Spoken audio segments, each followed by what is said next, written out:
journey was sliding to success early last night while the Brewers' offense was looking mighty grand. But some games don't always finish as they start. The Phillies' offense that was non-existent in Pittsburgh emerged in Milwaukee during a Game 2 barrage of production. A second straight win against the NL's best, and the Phillies are in a bit of a roll.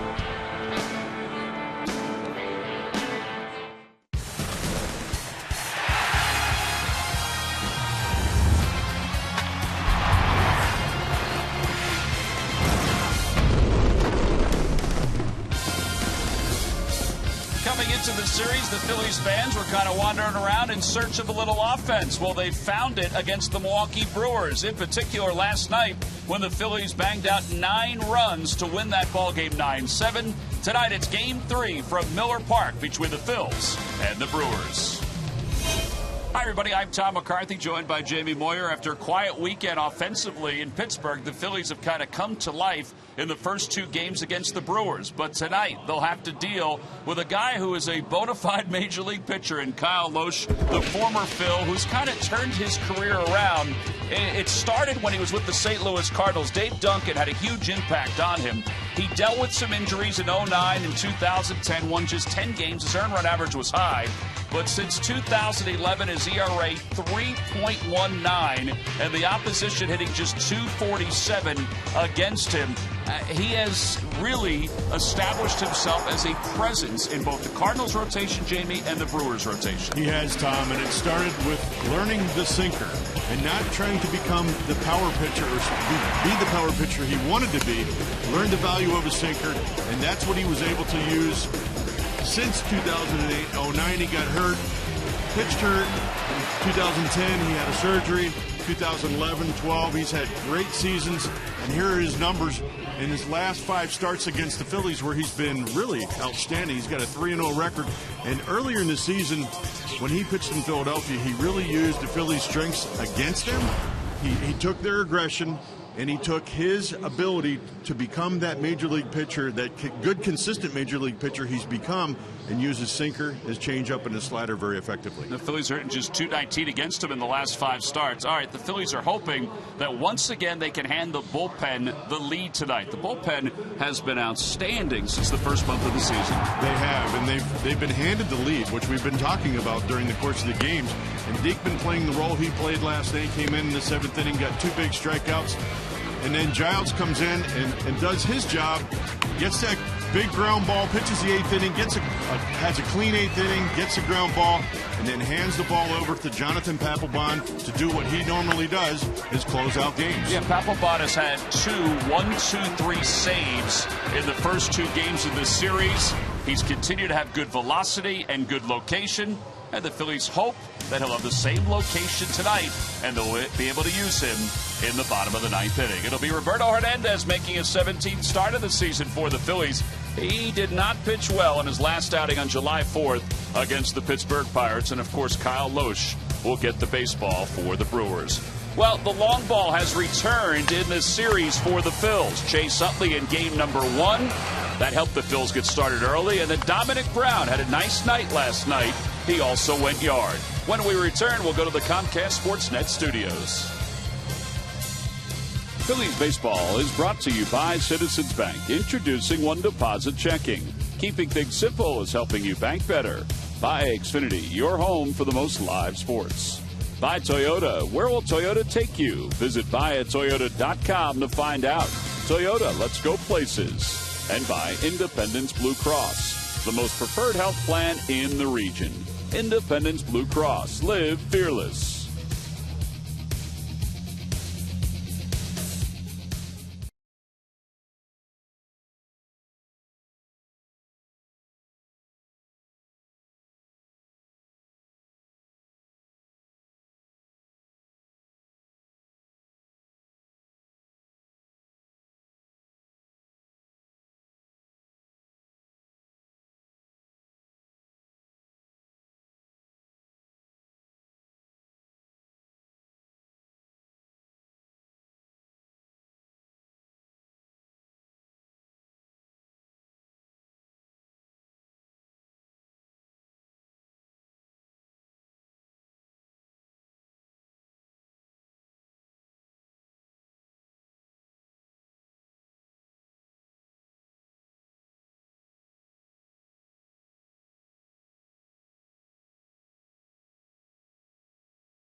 victories in a row. The offense sparked yesterday by a couple different guys. Same guys that are in the lineup tonight against these Milwaukee Brewers. Let's take a look at that lineup. It's brought to you by Xfinity, your home for the most live sports. Ben Revere leads it off at center field. Jimmy Rollins bats second. Chase Utley hits third, followed by Ryan Howard and Marlon Byrd. Cody Ashley's over at third base. He'll bat sixth. In the bottom third of Dominic Brown, Cameron Rupp, and Roberto Hernandez. And they'll face Brewers right-hander Kyle Loesch, who's 9-3 on the year with an ERA of 3.18. Now, it's 3.18, but that also includes an outing where he allowed 8 earned runs in 5 innings against the Pittsburgh Pirates. So imagine where it would be if he didn't have that outing. Yeah, Kyle's throwing the ball very well this year. We saw that earlier this season in Philadelphia. He's a 4-pitch pitcher, and he'll use all 4 of those pitches: a 90-mile-an-hour fastball, 75-mile-an-hour curveball, 84-mile-an-hour slider, and 80-mile-an-hour changeup. So, and we'll see tonight. When he gets to 2 strikes, he's going to use a fastball about 38% of the time, and a slider about 38% of the time. So, 70+% of the time, we're going to see one of those 2 pitches. All right. Well, he's ready to go. So is Ben Revere. Revere 4 for 10 so far, with 3 runs scored in the series. And the first pitch of the night is in there for a strike, and it's 0-1. Revere hitting .294 with a home run and 11 runs batted in. Quickly 0-2. 2 different locations with those pitches. And in learning how to pitch, I think Kyle Loesch has become a strike thrower. Early in his career, he didn't throw near as many strikes, and he relied mostly on power. He's now become a pitcher using all 4 pitches. Well, since leaving the Phillies after the 2007 season, he's 75-48 with an ERA of 3.73. And he picks up a strikeout to start the first.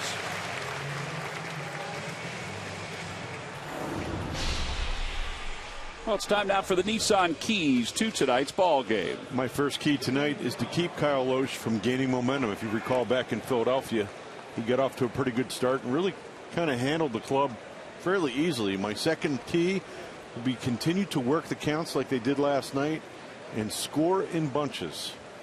Well, they certainly were able to score a bunch last night in the second inning when they scored 5 runs. That erased a 5-1 deficit. Then they scored 2 more in the 5th inning after a single run in the 3rd. Chase Utley's been a big part of the first inning scoring in these first 2 games. As Rollins falls behind 0-2. Rollins has really struggled on this road trip. He's 0 for his last 18. And 4 for 28 overall on the road trip. Now the 0-2 pitch to him. Outside, 1 ball and 2 strikes.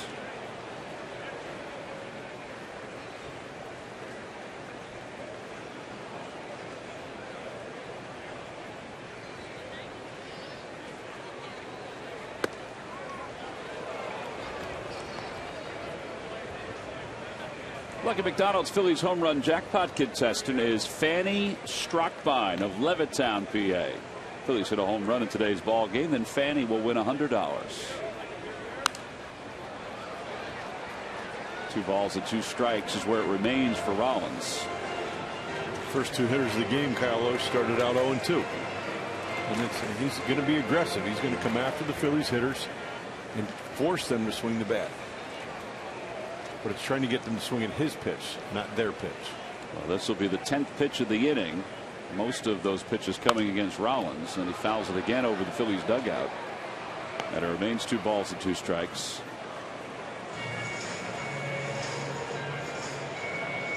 Brewers are wearing the old school uniforms tonight. The uniforms that they wore when they last went to the World Series. And the only time they went to the World Series.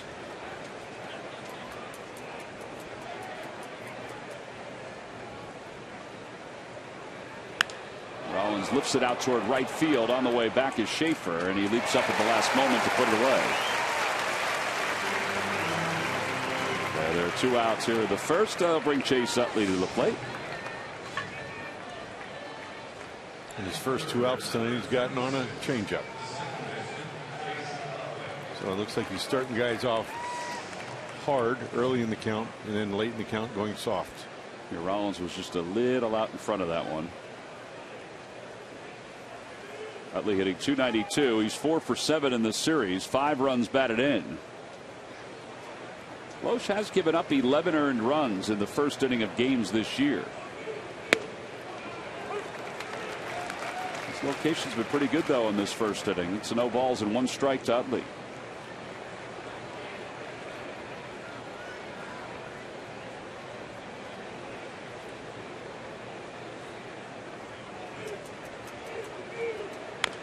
Ball hit foul, and it's 0-2. All right, so 3 straight hitters now, no balls and 2 strikes. Jeff Kellogg, the veteran, is behind the plate. He's the crew chief. Dan Bellino's at first. Brian Onora is at second, and Pat Hoberg is around at third. Jeff Kellogg was one of the umpires in the 2008 World Series. Kyle Loesch's most recent numbers in his last 6 games, he's thrown 36 innings, and he has a little bit above average ERA at 4.5. So hopefully the Phillies can keep him at that or more. Another foul ball, and it remains 1-2. Martin Maldonado is doing the catching tonight.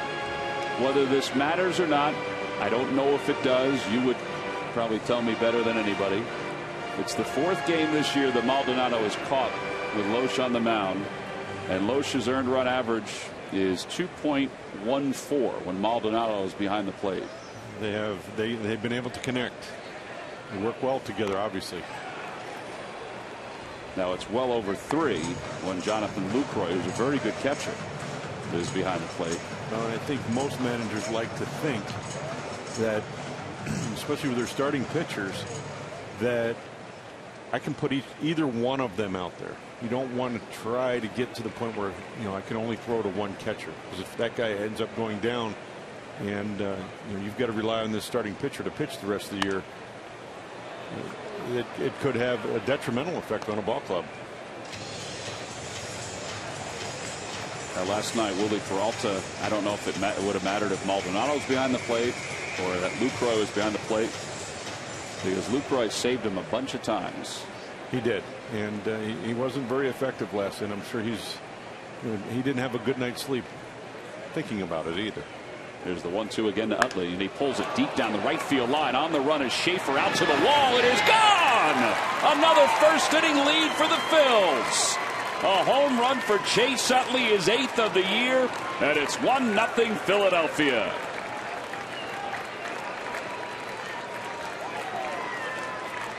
Well, he got a sinker and he golfed it out of the ballpark.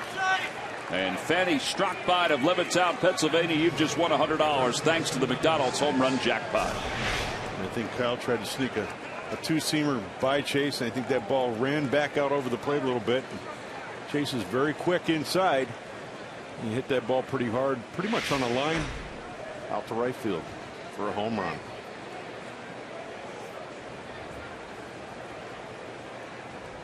Well, that group of fans right there, those Philly fans, they were right in the mix for that home run. It's pretty cool.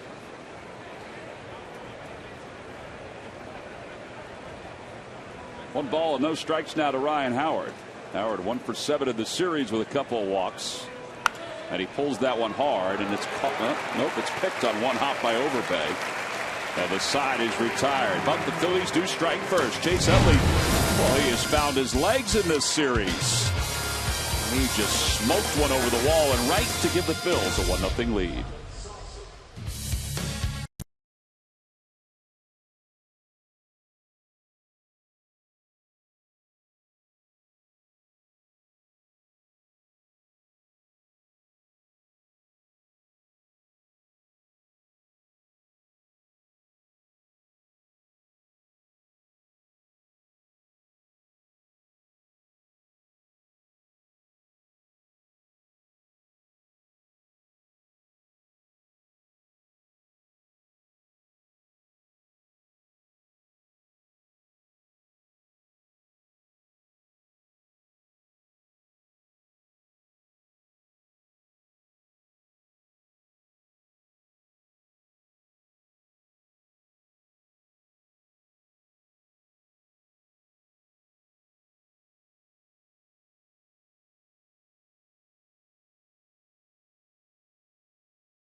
for the most live sports. It's Gomez, Segura, and Scooter Gennett batting third. Then Aramis Ramirez, Chris Davis, and Lyle Overbay.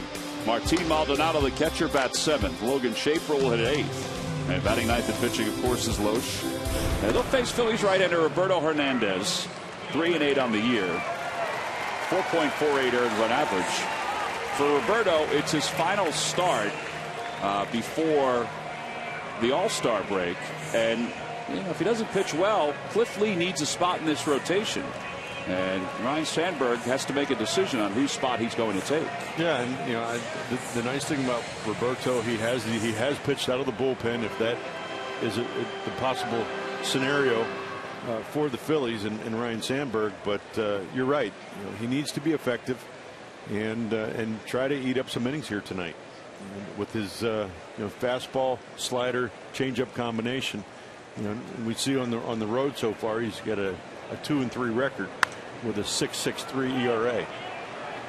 He's only appeared in 2 games against the Brewers, and he gets Gomez to foul the first pitch off. It's 0-1. Gomez's 44th ball game as the leadoff batter.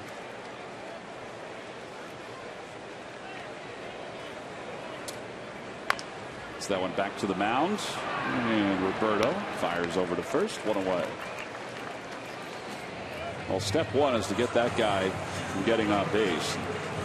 You can check that off if you're Hernandez. And he did it with 2 pitches as well. So now Gene Segura, the shortstop, will be the batter. Segura is 3 for 25 in the month of July, and he's 4 for his last 33. Takes a fastball for a strike. It's 0-1. Segura is 2 for 7 so far in the series against the Phillies. Chopper left side. Rollins is there.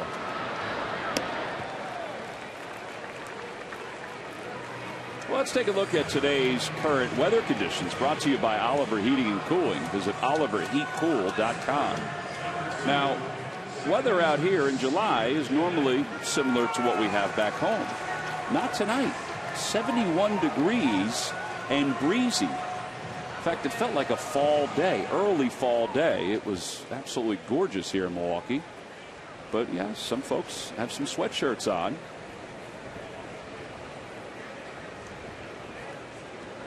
The roof is open. The panels are closed out in the outfield. And that's an indication that it is a little breezy. Those are the panels. Scooter Gennett takes a strike, 1 ball and 1 strike. So far, we're seeing Roberto able to get the ball to have some downward action with his sinker. And that's a really good sign. Out toward left field, Dominic Brown will make an easy play on this one. Side is retired. So downward action and only 7 pitches. He retires the Brewers in order. We'll go to the second with the Phillies on top. 1-0.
The start of a 3-game series at 7:05, 7:15 on Saturday, and the giveaway is the SEPTA Fanatic Beach Towel, free to fans 14 and under. Tickets can be purchased by going to Phillies.com.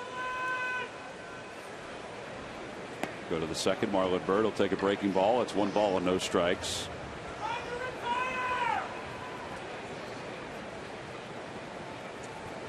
Byrd 1 for 8 with 3 strikeouts in this series.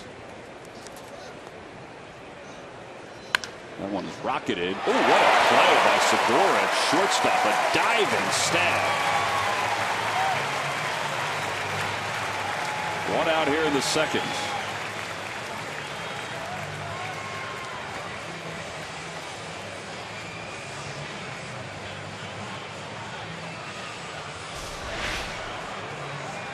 See a fastball right here on the line. The only way to catch that ball for Segura was to dive, and he did. Turns it into a nice play. He liked the play. Loesch did. He wasn't happy with how hard that ball was hit. It's a good thing for the Phils. They've hit a couple balls hard. Here's Cody Ashe. He takes a breaking ball. It's 1 ball and no strikes. Ashe 1 for 2 earlier this season against Kyle Loesch, and overall hitting .313 against the Brewers.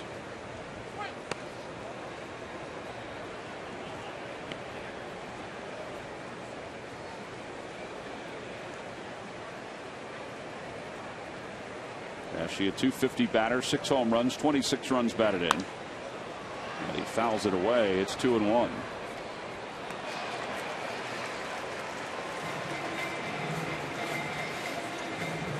You watch how many times early in the game a starting pitcher throws an off-speed pitch, and when he doesn't throw it for a strike, he usually doesn't back it up with the same pitch.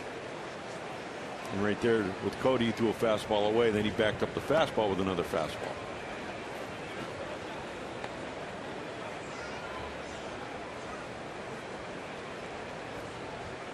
And I really like how Jimmy and Chase worked the count in both of their at-bats. Both saw 7 pitches. 3-2. And Jimmy, I know he flied out to the track, but he just missed giving the Phillies a 1-0 lead. Just a little out in front of the changeup. There's the payoff pitch coming to Ashe. And a call. Strike 3. Jeff Kellogg doesn't have a broad strike zone tonight, but he certainly has a low strike zone, which is going to be in Loesch's favor.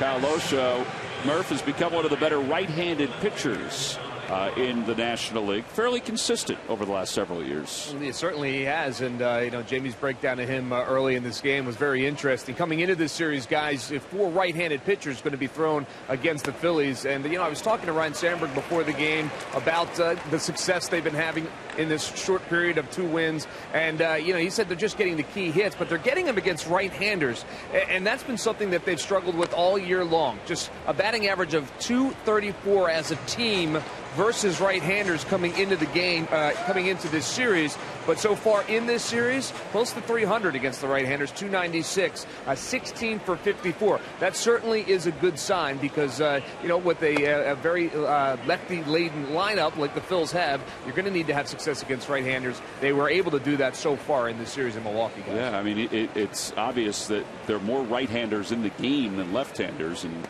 a lot of talk has been about the Phillies' lack of success against left-handed pitching. You've got to be able to hit righties. Dominic Brown goes down looking. 3 strikeouts for Kyle Loesch. Phillies go down in order, and we'll go to the bottom of the second.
Touch Museum on Saturday, July 19th from 9 a.m.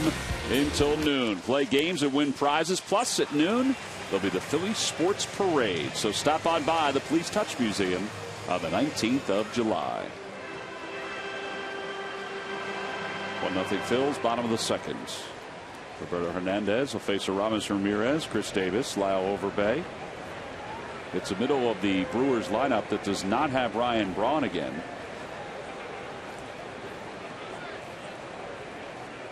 That ball's hit toward the hole. Diving stop. Rollins to his feet quickly. Throws to first, and it's off the glove of Ryan Howard, and Aramis Ramirez is safe at first.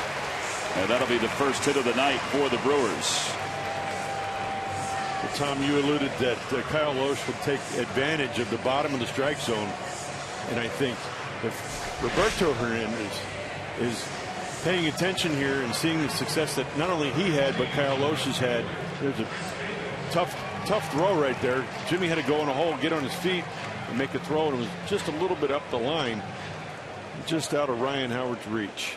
It looked like it went off the tip of his thumb of his glove. Getting back to that, you know, if Roberto can realize that, you know, he is calling that low strike, excuse me, he should really be able to utilize that too. Well, he's worked ahead of Davis. No balls and 1 strike. Rollins, by the way, signaled to Howard that his ball sort of had a screwball action to it. Just the way he gripped it or pressured it as it was coming over. Back-to-back sinkers, and it's 0-2 to Chris Davis, who's a .256 hitter. He's talking about it.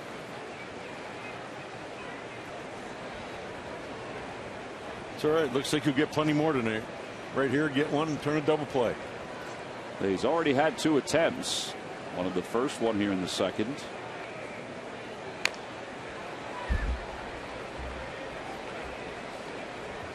Toyota Major League scoreboard, the Diamondbacks on top of the Marlins in 10 innings. Didi Gregorius, 2 hits, including a triple and a run scored for the D-backs.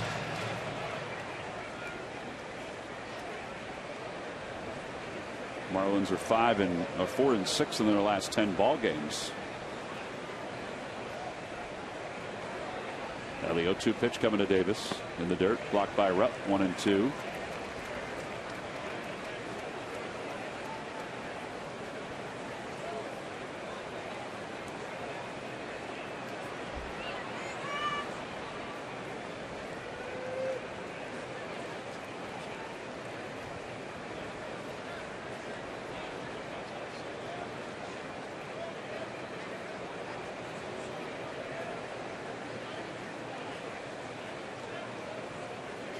Ball and 2 strikes. Ground ball toward third. That's a fair ball. Ashe's got it. Long throw to first and handled by Howard. 1 away. And is Ron Renicky going to come out? Does he think that Howard bobbled that ball? And here he comes.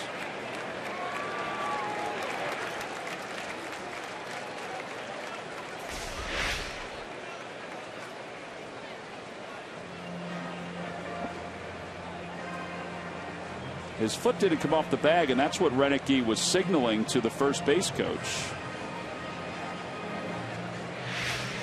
And he never lost control of it, and I believe they are content that the right call was made. Ramirez goes to second, 5-3 of the putout. And that'll bring Lyle Overbay to the plate, who had a grand slam in last night's ball game.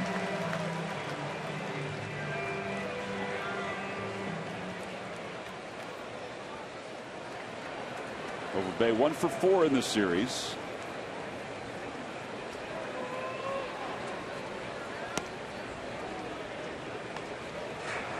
I would think that he's picked up more plate appearances than he probably imagined when he signed with the Brewers. Most spots that he had been with them in recent years, he hadn't really played a whole lot. Broke his back. Case hit it to center field. Ramirez is being waved home. The throw by Revere is not in time. It just trickles to the plate. And it's a 1-1 ball game.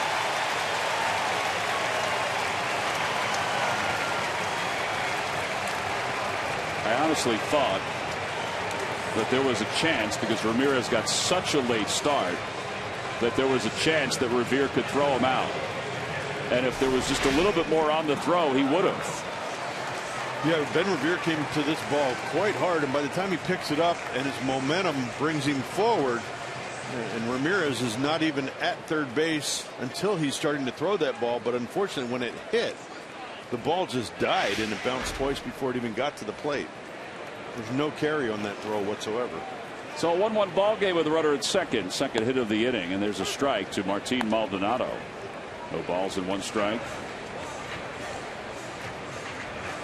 Maldonado 0 for 1 so far in this series.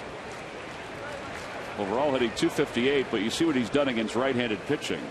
Lucroy doesn't miss a whole lot of games, and hence Maldonado having just 72 plate appearances.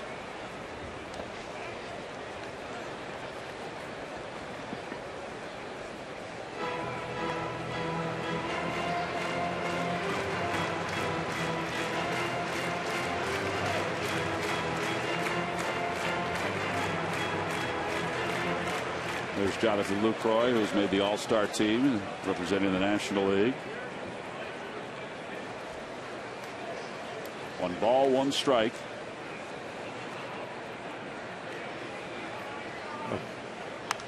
Out of play, and it's 1-2.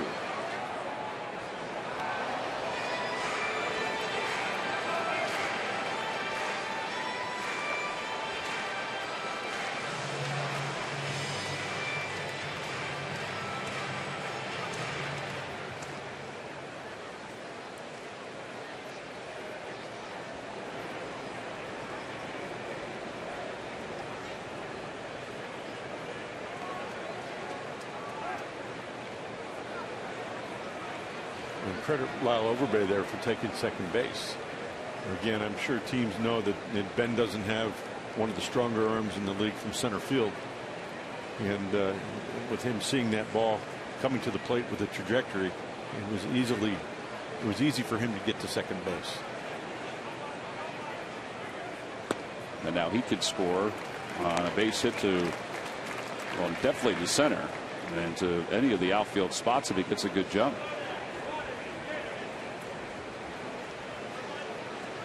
Aramis Ramirez with an infield hit and came around to score on the base hit by Overbay. 2 balls and 2 strikes to Maldonado. Swing and a miss. He got him. Threw him a slider, it looked like. Yes, it was. So first strikeout for Roberto Hernandez.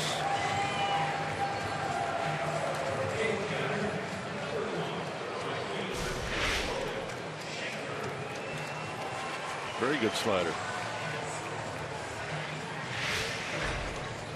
Broke down out of the bottom of the zone. Again, Roberto looks like he has really good top to bottom movement tonight. Even the ball that Overbay hit, he broke his bat. Part of the reason why Ramirez was able to score, coupled with the lack of arm strength from Ben out in center. The ball wasn't hit all that hard. And being a sinker ball pitcher, at times those are the types of hits you give up. You know, the toppers, the broken bat just over the infield, off the end of the bat to the outfield.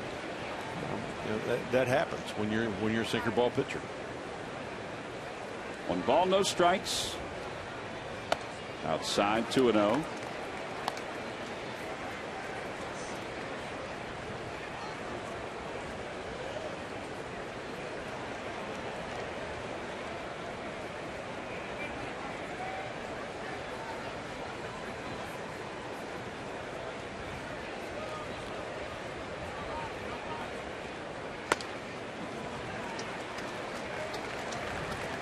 He's got Loesch on deck. Now Loesch is a pretty good hitting pitcher.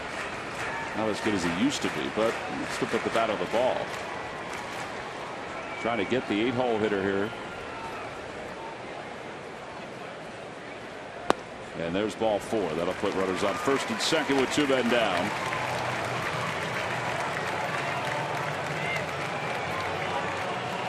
And Kyle Loesch is coming up.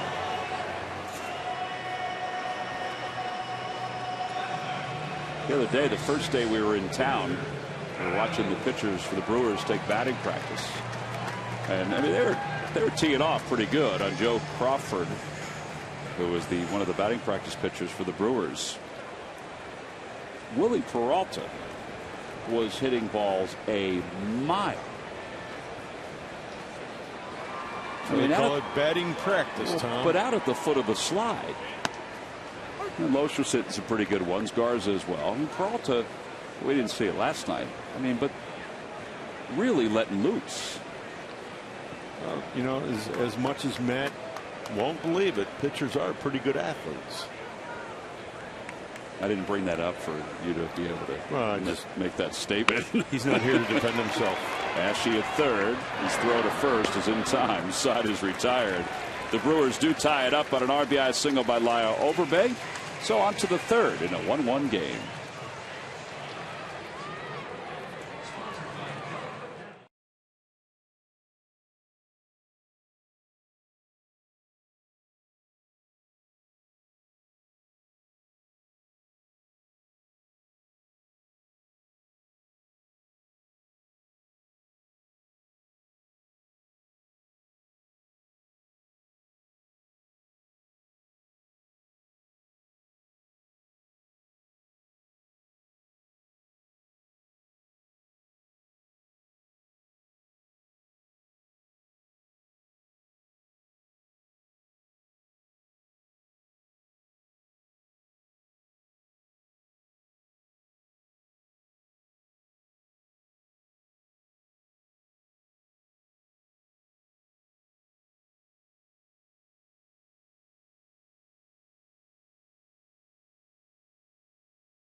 Go to the fan section for all the information, and please submit your answer on the subject line. All right, Jamie, who holds the Brewers record for sacrifice flies in a season with 14?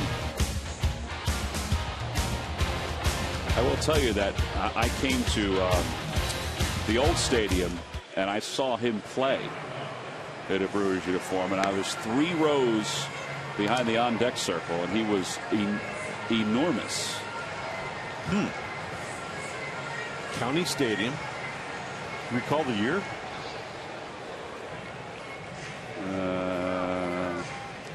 I can probably give you. Was it in the question?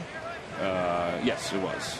So you can tell me. I don't remember what it was. I can tell you, but I've since forgotten. Okay. Yeah. So did I. 1990. Okay. Yeah, that's the year I was here. Well, yeah, because you said you were here. Yeah, it was the year. Cameron Rupp will lead it off, and he hits it foul. Oh, they've had some big boys. Billy Joe Robideau was a big boy. Rob Deere was a big boy. He was a big boy. Dave Parker was a big boy. He was a big boy. Cameron Rupp hitting 115, no homers and 2 RBIs. Yeah, that's no balls and 2 strikes to him.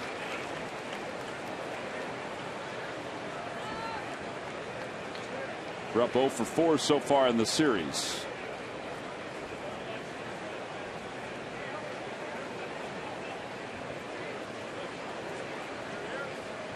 And he's down on strikes. Three pitches to Rupp. 4 strikeouts now for Loesch. And 1 out here in the third. There were 2 sliders right there. Strike 2 and strike 3. Pretty good sliders.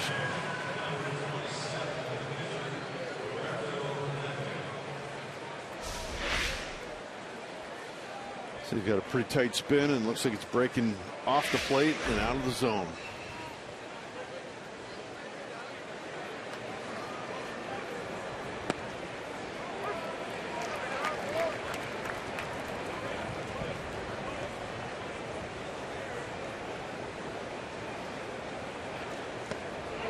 Two, 5 pitches, 5 strikes.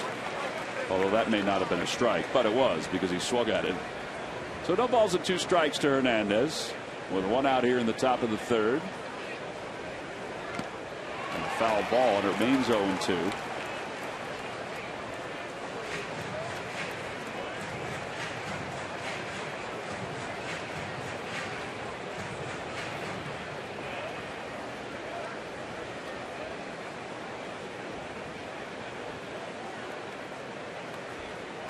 Swing and a miss. Back-to-back strikeouts. 5 now for Loesch. And with 2 outs, we'll go back to the top of the order for Ben Revere. On Monday, July 21st, the Phillies will take on the San Francisco Giants. It's a 4-game series, 3 night games, and then Thursday, the 24th, is a day game. It's a Citizens Bank Business Person Special. Tickets are available for all 4 of those games by going to Phillies.com. Dave Nilsson was a big kid, Australian kid that played here. He was big, not as big as the other 3 that you mentioned. Did our Canadian friend play here? I don't think he did he? That's a great question. I don't believe he did.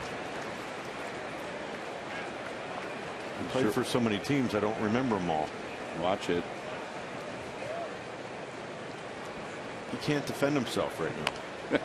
There's a little dribbler up the 3rd base line. Loesch barehands and throws in time to get Ben Revere. That's a heck of a play. The guy is a very good athlete, and he made that one look kind of easy. Middle of the 3rd as Ben limps away in a 1-1 game.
Hospitals. Call 800-JEF now for an appointment. By the Pennsylvania Lottery benefits older Pennsylvanians every day. And by the Quality Plus Ford stores. Go further. 1-1 ball game as we go to the bottom of the 3rd. Roberto Hernandez will get set to face the top of the order. And Juan Samuel, Phillies first base coach, joins us from down in the dugout. Sammy, thanks for joining us on a beautiful night for baseball. You're very welcome. Anytime, T. Hey, how good is it to get these runs early on? We need to score first. As you know, we have not been very good coming from behind. So get us some momentum. I know they tied the ball game, but hey, we got a good chance. You know, I know we've talked about offense ad nauseum as that one is drilled deep down the left field line, but foul. But it's 0-1. You know, we've talked about the offense, and I know you guys want to put things in motion a little bit more too, but it's hard when you don't have a whole lot of base runners. You're right about that. I know Rhino wants to do that, but you know, you got to have the right guys at the plate also to do that. You know. That one's foul over to the third base side, and it's no balls and 2 strikes. It's been time where he'll let me know ahead of time. Hey, you know, heads up with this guy. I was thinking about that. He let me know ahead of time, but we have not had those guys on base very much. I saw you talking to Carlos Gomez before the ball game. Do you know him? I know Carlos very well. Carlos played for me in AA one year that I spent in Binghamton, New York for the Mets. He was one of my guys there. Did you like him even back then? Oh, I love them, Ben. I love them more. It was the same guy, same intensity, which it was funny. They would try to have me tone him down a little bit. They said he was too hyper, too aggressive. And I told Omar Minaya at that time, give me 10 Gomez. I'll take him. Well, he's down on strikes. He just lost his helmet. And there's one away. That's 2 strikeouts in the ball game for Roberto Hernandez. Juan, take a look at this swing right here. It's a changeup. I got it as a changeup down and away. And look at Gomez. I mean, he's out of Roberto Hernandez's hand. He thinks it's a fastball, and it just never gets there. So, well, Carlos is your typical Dominican hitter. We come up the island swinging. I agree there. But Juan, I got a question for you. What do you think of the replay this year? You know, I know it's going to get a lot better. The one I have issues with, and we all do, is the play at the plate. You know, I know they're trying to get the plays right, you know, which is the object of this game, but it's some situation at home plate. I think they probably need to fix a little bit. Now, when you're coaching first, are you changing anything because of replay? Are you getting into discussions a little bit more just to give Larry Bowa time to get, a look at it? I mean, are you looking at the bag a little bit more? Are you looking at anything differently? I'm looking at the bag, making sure those guys stay on the base, and kind of, if I have an idea, kind of be a little bit animated about it, give Ryan a chance and Larry Bowa to call the replay. There's a grounder over to third, a chopper to third. Cody Ashley throws to first in time. All right, we had that play at the plate earlier where Ramirez scored from second. I know you've been working with Ben with his arm strength. Have you seen progress with his arm strength? Which is funny. When pregame, he throws very, very well. With game situation, it just seems like he's not getting a good grip. He's rushing everything there. We have not seen the same throw that he's doing during the game that he's been doing during pregame. And I guess that's something that you could keep talking to him about or remind him about. But I guess we always say game situations are much different than BP situations. Exactly. Now that one's hit toward the middle. And Ryan Howard digs it out. Well, Sammy, you used to throw it on a line on a buzz from second base. But Ryan Howard was able to help Jimmy Rollins there. We appreciate you joining us tonight. Thank you very much, guys. All right, we'll talk to you again. That's Juan Samuel, Phillies first base coach. A pretty quick inning for Roberto Hernandez as we go to the fourth.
To make great acquisitions. Drive down to W.B. Mason's What a Bargain and pick up lightly used office furniture at amazingly low prices. Visit whatabargain.com. We go to the top of the fourth inning here at Miller Park. Phillies and the Brewers tied at 1. Jimmy Rollins will lead it off. It's Kyle Loesch who starts him off with a breaking ball. It's 0-1. Tom, I thought of two more guys, big guys for the Brewers. Greg Vaughn and John Jaha. That trivia question. Greg Vaughn could hit the ball as far as anyone when he could hit it. Also played for Tampa Bay. Well, I will tell you, San Diego Padres. I will tell you, out of the 6 or 7 names that you have mentioned, including our buddy Matt Stairs, who did play for the Brewers in '02, the answer is in one of those names. Of those guys. Yeah. Here's the 2-1 pitch coming to Rollins. There's a big strike zone tonight, Jamie. It is. North and south, it is a big strike zone. And both pitchers are utilizing it. Rollins grounds it to first, backhanded by Overbay.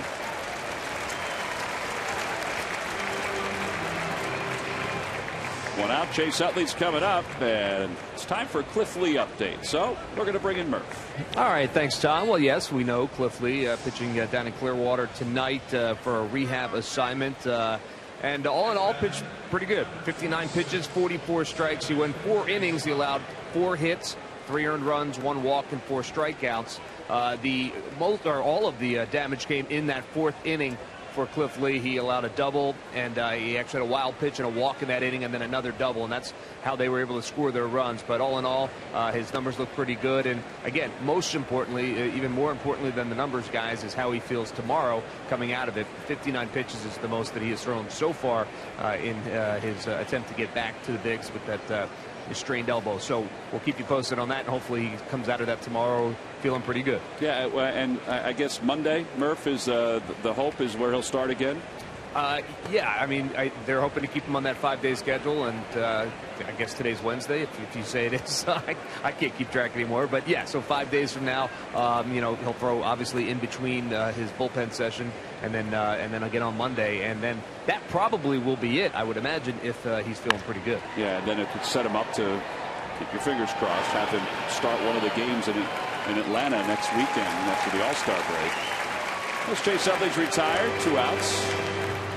And Tom, one other note, just talking about guys coming back from injury. Carlos Ruiz also today went through his impact testing for concussions and came out of it very well and has been cleared for all baseball activities. So that is really good news as well. That is great news. Yeah, we were kind of surprised by that when we got that, just because the progress was slow. But these last couple days, the progress has been better, which I would assume means after he goes through baseball activities, which means throwing, catching, hitting, they'll maybe get him some. I don't know if he'll have to get some rehab games. He probably will, just because of the concussion. They'll probably have to get him in game situations. I would believe so. I think that would be best for Carlos, and he'll have a couple days off with the break here too. And we would just be assuming this, but I would think he'd join the team in Atlanta if everything goes well. I would not think he'd join the team this weekend when they take on the Nationals. 1 ball and 1 strike to Ryan Howard. Ground ball foul, 1-2.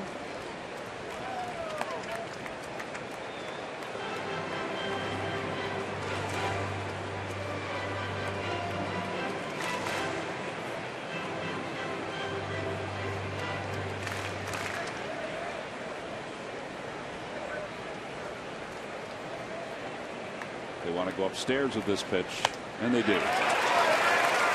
6 strikeouts for Kyle Loesch. Well, for a guy who's not really a strikeout pitcher, he's picked up 6. He's got 93 on the season, and we're going to the bottom of the 4th.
Visit your local Delaware Valley Honda dealer or shophonda.com.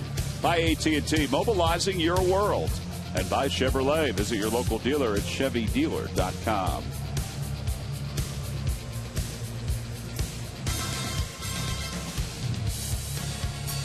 Bottom of the fourth inning, it's a 1-1 game.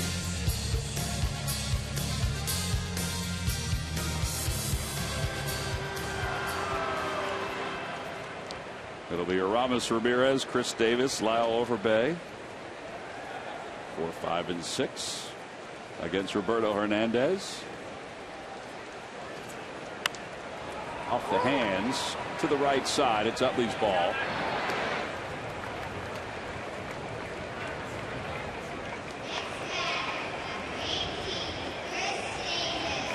That'll bring Chris Davis to the plate. 35 pitches for Roberto Hernandez.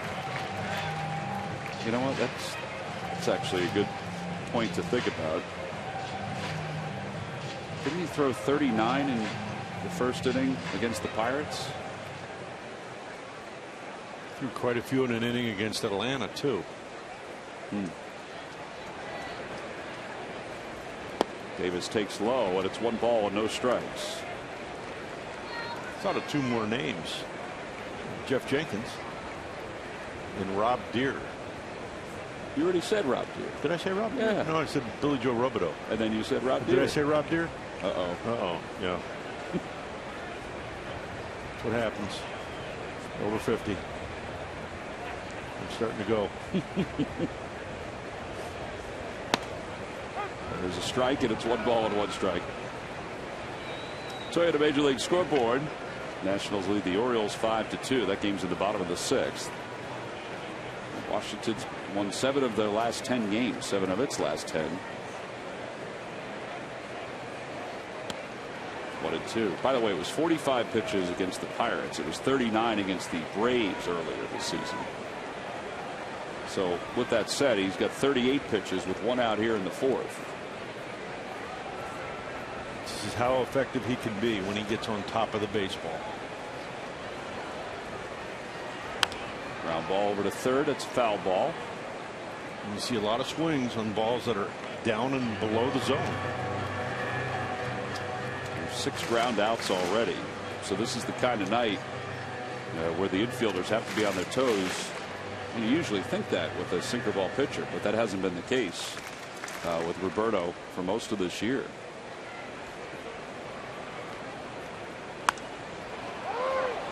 Another one for Utley. This one's in shallow center. Well, it's now time for you to tweet your photo using hashtag PhillyFanPhoto for a chance to have it shown later on in the broadcast or an upcoming broadcast. That's brought to you by AT&T.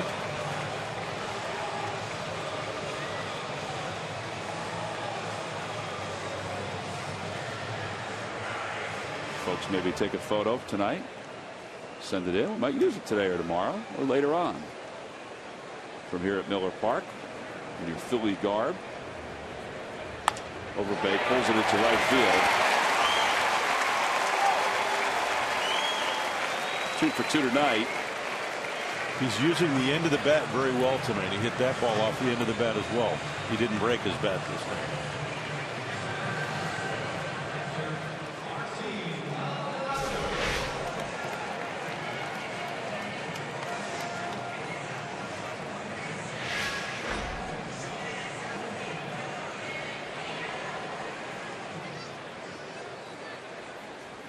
Martin Maldonado struck out his first time up.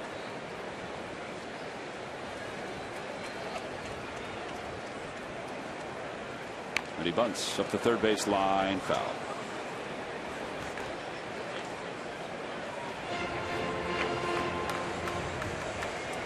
Larry Bowe is going to pick up that foul ball, just helping out the ball boy and the bat boy tonight. He said last night he doesn't like to stand still.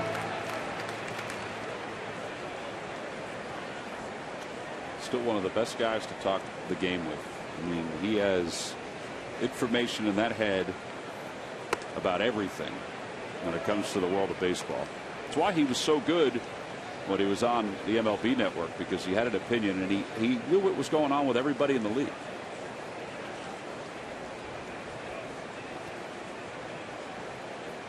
Ball and 1 strike.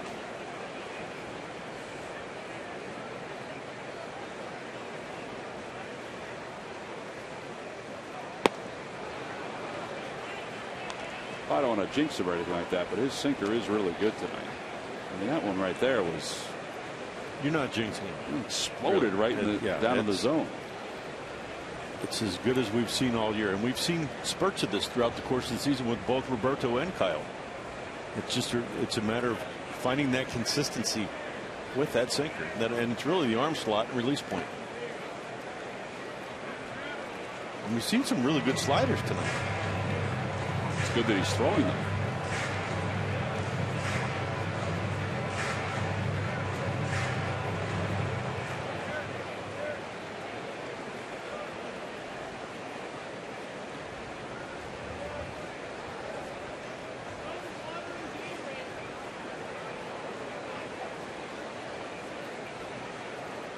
Swing and a miss. He got it with a 90-mile-an-hour sinker, I should say. Yeah, that's 3 strikeouts for Hernandez. No runs, 1 hit, and 1 man left. He's getting back in the dugout and hoping the offense could find a little rhythm against Kyle Lohse.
The fans trivia quiz answer while Jamie continues to write down former Milwaukee Brewer names. Who holds the Brewers record for sacrifice flies in the season with 14 in 1990? Now, this is the most random question we could ever ask. Yeah, another name I came up with was Richie Sexton, but I know he wasn't here in 02. He's not, but he destroyed that scoreboard out in center field one day. I'm going to go with, when you said big guy, and I did mention some big guys. Overpay can't get to that one. I'm going to go with one guy that was glaringly big to me on the mound, Dave Parker. Dave Parker is correct. Back in 1990, he had 14 sacrifice flies. The Cobra. So, County Stadium. I'm sitting 3 rows behind the on-deck circle. And he's standing there swinging the sledgehammer in the on-deck circle. Making it look like a handheld hammer. Enormous. Yeah. Imagine him in a batter's box. Oh. And he was talking while he was in the on-deck circle. You always heard how intense he was as a player, but he was sitting there chatting. 2 players that could fill a batter's box for me were Dave Parker and Dave Winfield. Yeah, one's right-handed and one's left-handed, pretty similar in size. At that point, I think Parker was even bigger. When he was first with the Pirates, he was tall, strong. But as his career progressed, whether it be with the Brewers or the A's, he got a little thicker. But that night he could still hit. Outside and high, 2-2 to Marlon Byrd. I think I saw him in a Reds uniform. He was quite large. You would have seen him in a Reds uniform. Large, I mean tall, and just. And I was a very young player. That was a little intimidating for me. And the bat looked like a wiffle ball bat in his hand. Or number 39, which is was an odd number. That wasn't a number that power hitters would wear.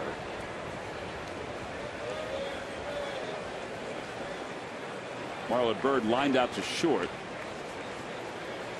He hits one softly. That's a fair ball. Sliding play by Maldonado. 2-3 on the putout, one away. Ryan Sandberg's going to come out. He didn't think that was a fair ball.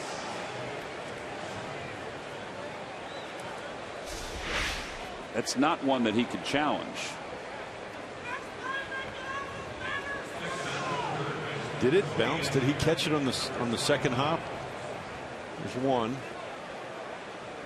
I can't tell if he caught it. I think he did. I think he did. I don't.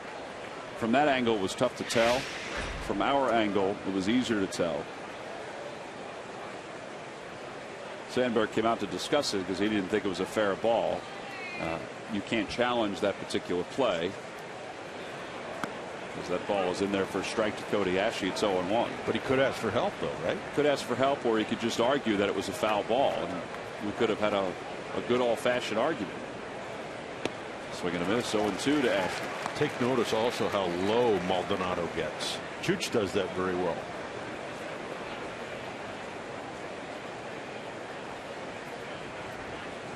And for a sinker ball pitcher, I guess that helps a little bit. 2 outs. Maldonado thought it was 3. And he steps back, and that's 7 strikeouts for Kyle Lohse. Well, after the San Francisco Giants leave Philadelphia in the 3rd week of July, the Arizona Diamondbacks will come in for a 3-game series Friday, Saturday, and Sunday. On Sunday, the International Brotherhood of Electrical Workers, Local 98, will give out the Cole Hamels t-shirts for fans 14 and under. You can go to Phillies.com to purchase your tickets for that series. Dominic Brown to first on a big hop. Oh, we're humming along here. We're going to the bottom of the 5th inning. Lohse has retired 13 consecutive batters. Phillies scored a run in the 1st. Brewers added 1 in the 2nd. And we're all even.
By Citizens Bank. Make an impact in a child's life by becoming a mentor. Coach Little League, become a tutor, or be a community volunteer. A small influence can make a huge difference for a child. Good banking is simple, clear, and personal. Now that's helping you bank better. Citizens Bank, good banking is good citizenship. Class of the 5th. Logan Schaefer, Kyle Lohse, and then the top of the order for the Brewers. Against Roberto Hernandez, who allowed a run in the 2nd, but a broken bat single by Lyle Overbay. He's allowed 3 hits. Loesch has allowed 1. And it's 1 ball and no strikes to Schaefer. Loesch has retired 13 hitters in a row since the Chase Utley home run. Yeah, he's definitely a strike thrower tonight. As we talked about early in the game, letting him get settled in and getting a rhythm and a tempo is not a good thing.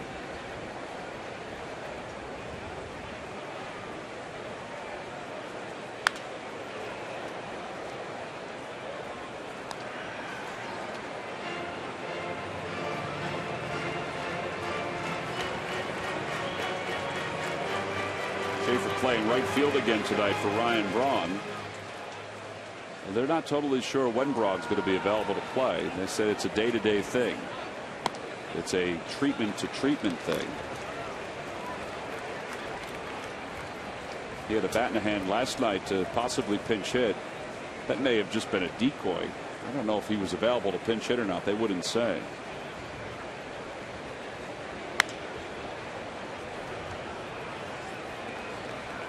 3 balls and 2 strikes to Schaefer.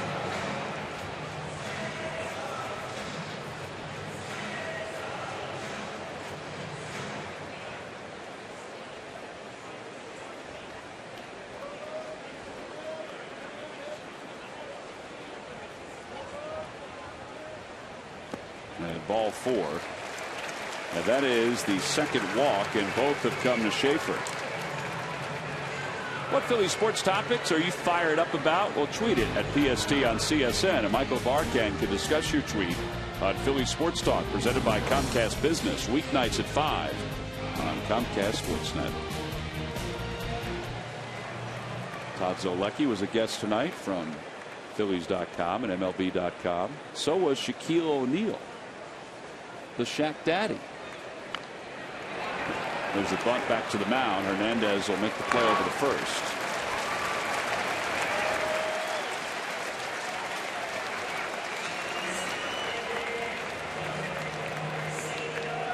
Loesch couldn't get the bat out of his hand. He had too much pine tar.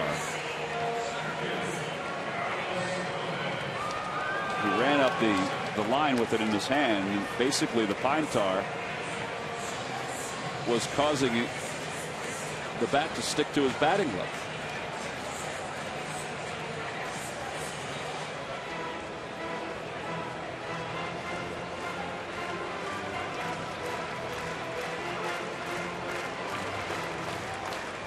Could be a new infomercial.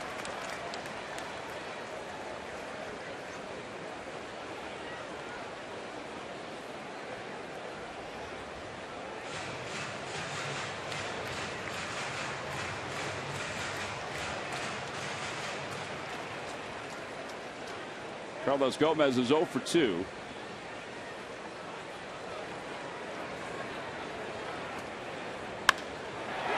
Fly ball right center field. Playable for Bird. Schaefer's going to tag. Bird's under it. The throw going to third by Bird is not in time.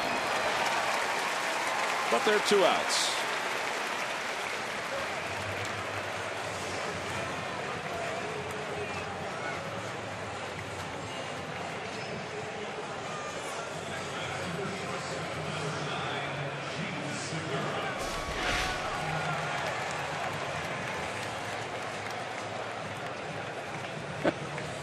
He hurt his fingers when he tried to throw it.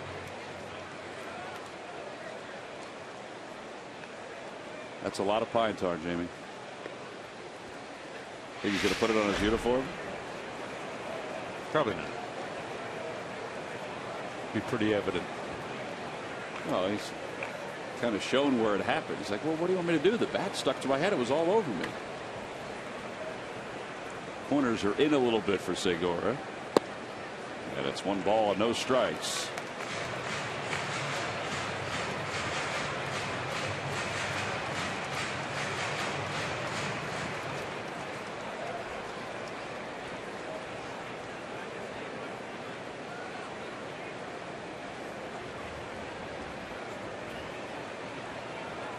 And he bunts toward third. It is a foul ball.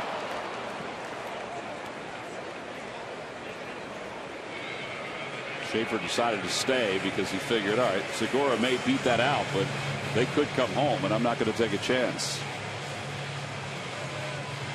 Plus, I wonder if Ashley, as he was coming down, was looking for Schaefer. If he may have tried to field it and tag him at the same time. Yeah, it was too close to the line for him to take a chance, and it bunted too hard.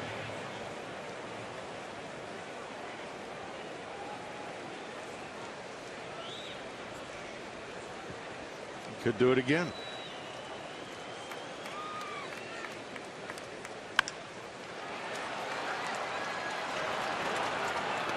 Side is retired. The Brewers leave one over third. No runs, no hits, and one man left. A solid 5 innings so far for Roberto Hernandez. He'll get a chance to bat when we go to the 6th.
The starting second baseman for the 2014 All-Star Game. With over 2.5 million votes, Chase Utley was easily the fans' pick to represent the Phillies in Minneapolis. In All-Star Game history, only Hall of Famers Ryne Sandberg and Joe Morgan have started more games at second base for the National League. Chase is respected all around baseball for the same reasons he is beloved in Philadelphia. And his 6th trip to the Midsummer Classic is brought to you by Independence Blue Cross. Live fearless. Cameron Rupp will lead it off as we go to the top of the 6th inning. He struck out his last time up. Kyle Lohse faced 1 over the minimum. The 1 was a home run by Chase Utley. He's retired 13 consecutive batters until now. Cameron Rupp with a base hit to left field.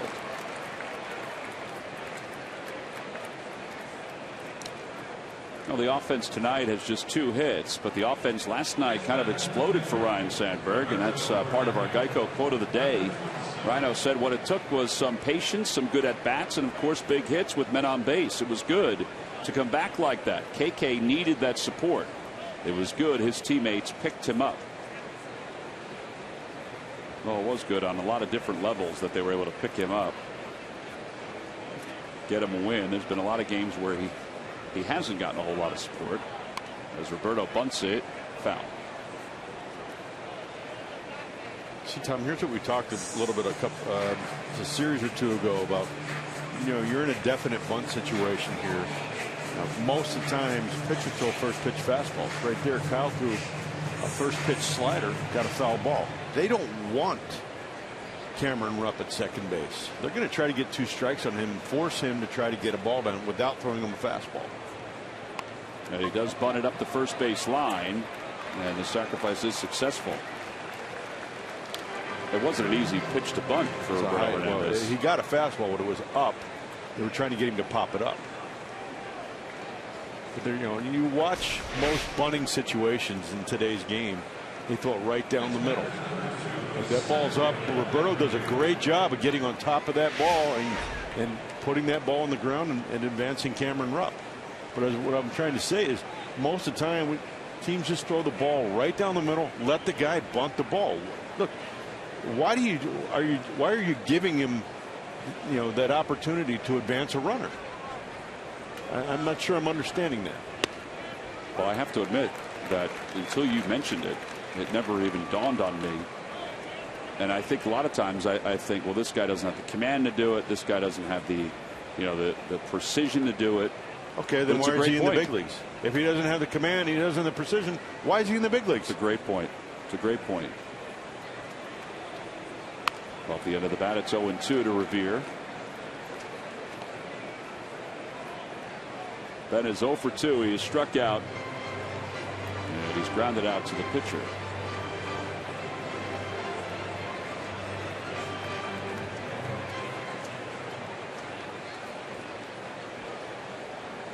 Kyle Loesch made a heck of a play the last time Revere was up, throwing him out. He's very athletic off the mound. I've seen him make a lot of good plays.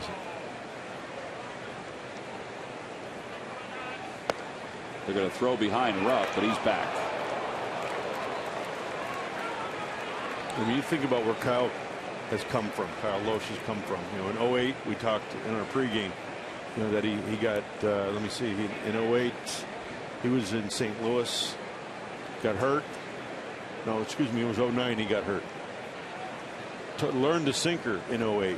09 he got hurt, pitched part of 2010 hurt, had surgery, fascial release surgery in his forearm. In rehab, came back in 2011 with the Cardinals. He was 14-8 with a 3.39. 2012 he was 16-3 with a 2.86. 2013 he was 11-10 with a 3.35 on a very mediocre team here in Milwaukee. And this year he's 9-3 with a 3.18. He's really turned himself into a pitcher. Would you say that Dave Duncan helped change him? Most definitely. That was where the start of the end, or the beginning of the end. Up high, 2-2. Going from a thrower to a pitcher.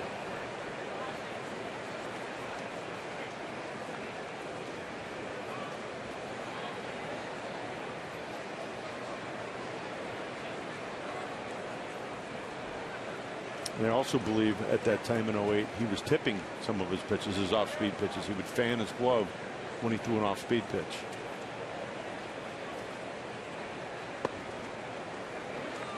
Actually, if I'm not mistaken, when we played together here in Philadelphia, there were some rumors of that.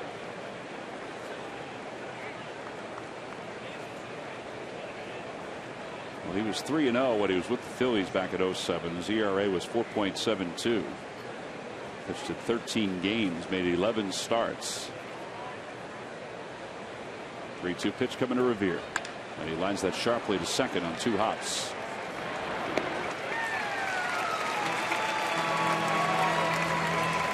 Two outs. Jimmy Rollins is coming to the plate.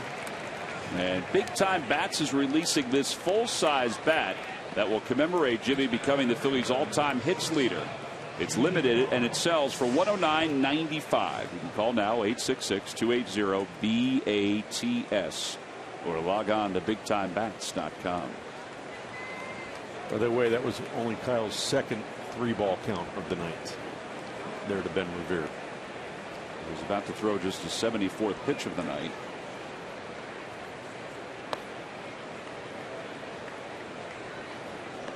He only has 1 wild pitch this year. The Phillies have a runner at third with 2 men down.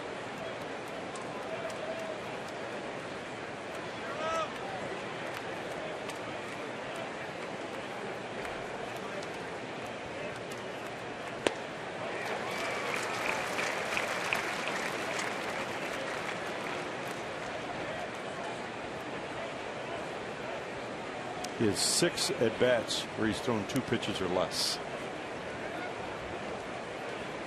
Guess the goal is to try to get his pitch early.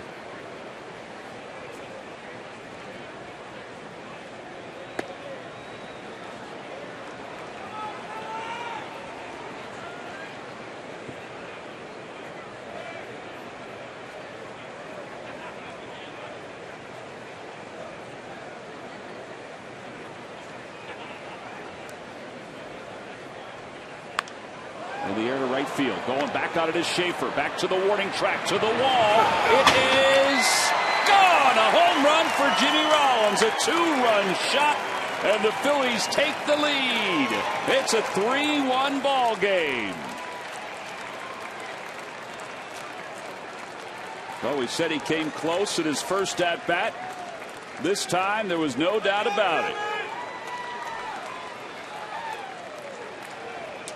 Home run number 9 for Rollins. It ends an 0 for 20 stretch.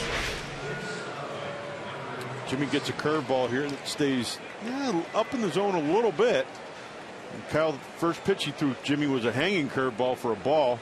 And there he throws a curveball that's up in the zone, and he stays on it and hits a curveball into the bullpen. We'll give Cameron Rupp some credit too, because he led off this inning with that single. Eventually it gave Jimmy Rollins a chance to bat here, and his 2-run home run has given the Phillies a 3-1 lead. Here's Chase Utley. Utley homered his first time up. He's 1 for 2. Well, for a Phillies team that only had homered a few times before this series, they've certainly used the long ball to their advantage. There's a fly ball to shallow left field. Davis comes in, and he puts it away. 2 more home runs tonight for the Phillies. The latest one, a 2-run shot by Jimmy Rollins. Phillies will take a 3-1 lead as we go to the bottom of the 6th inning here in Milwaukee.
Your local Nissan store for the ride of your life and save big today. Buy Xfinity, your home for the most live sports. And by WB Mason, you can't go wrong when you buy right. Phillies lead it 3-1 as we go to the bottom of the 6th inning. Well, you got to have a feel for these things. For the 2nd straight night, Jamie's sausage has won the sausage race here at Miller Park. Chorizo led from start to finish. It wasn't even close. He was smoking.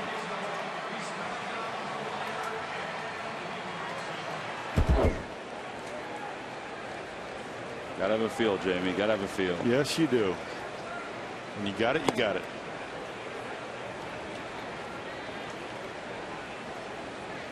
One ball, no strikes. There is Chorizo. My new best friend. You got to get yourself a chorizo shirt or something. 2 balls and no strikes now to Scooter Gennett.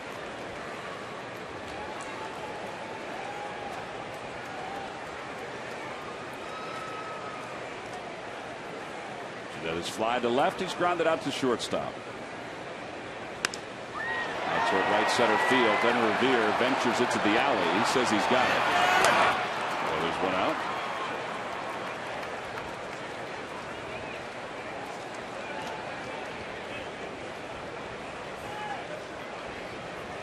This has probably been his best outing. Well, it's certainly been his best outing since the month of June, or excuse me, since the month of May. It was one of his best outings of the year. He did go 7 innings earlier this season, but he's allowed just 3 hits and 1 run so far tonight. And they're swinging early against him too. Here's Ashe on the infield grass. Well, there are 2 outs. All-Star voting isn't over quite yet. You can vote for the final player for each league roster until Thursday, July 10th, which is tomorrow. Go to Phillies.com and cast your ballot for the All-Star Game final vote for the final 2 All-Stars for the game in Minnesota. Vote at Phillies.com or on your mobile phone. You know, the key here on a night where you have good stuff and your team has just gotten you a 2-run lead, you really need to stay focused on the task, and that's to keep throwing strikes, getting quick outs, and putting zeros up. It's really important not to get caught up and, no, we got 2 runs, we're going to win this game. It's staying focused on what's going on, because just that quick, it can turn on you. And it's just the opposite of when runs aren't being scored for you. You know, if you want to complain about, oh, I'm not getting run support, you know, and focus on that, you're not focusing on the right thing, and that's pitching. 1 ball and 1 strike to Chris Davis. Well, 63 pitches right now for Roberto Hernandez, and his splits are very good. 41 strikes, 22 balls.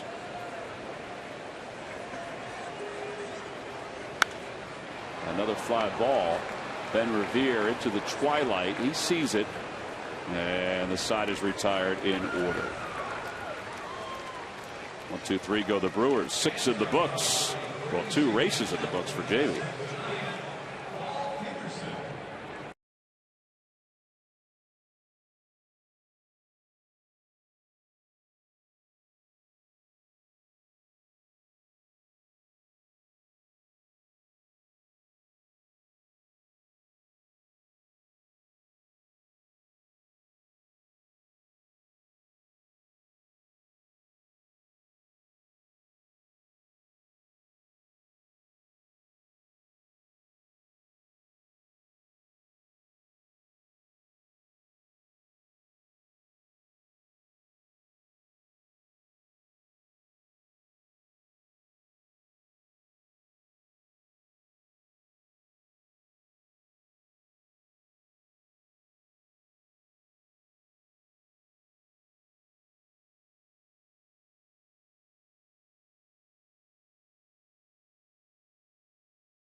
We go to the top of the 7th. It'll be Ryan Howard, Marlon Byrd, and Cody Ashe due up for the Phils against right-hander Kyle Loesch. Let's check in with Greg Murphy. Murph. All right, Sal, you guys were just talking about home runs and how the Phils have kind of found that stroke here in Milwaukee. But one guy that hasn't yet is Ryan Howard. He's just 2 for 24 on this road trip. And it's, you know, this particular part of the road trip started with him working on lowering his hands. And take a look at this, because pitchers are working him differently now. First couple months of the season, he was seeing 57% fastballs and have a batting average of 283 against those fastballs. But since July has started, he is seeing more fastballs, 60%. And look at that batting average, just 0.056 against the fastball, 250 against the breaking ball in the month of July. So someone is seeing something that Ryan Howard is having trouble with the fastball, and he is seeing a heavy dose of those nowadays, guys. Well, I think because he moved his hands. Now his hands are back to where they were before. But I think because he moved his hands, he's just not getting to those fastballs. He's just not fast enough right now to get to those fastballs. So that's why here in July he's hitting under 100 against them. It's really hard to believe when you think about Ryan Howard and what he's done in his career, and to see those kind of numbers in a month for him against the fastballs. To me, it's kind of shocking. Yeah, I mean, that's 89 miles an hour right there that Loesch just threw, and he wasn't close to it. Now, That one he's close to. He rips it out towards center field, and it's caught by Gomez. But you're right, Murph. That's not what we were used to with Ryan in previous years. And I think everybody hopes that he finds it because he's tied up for the next couple of years with a big contract.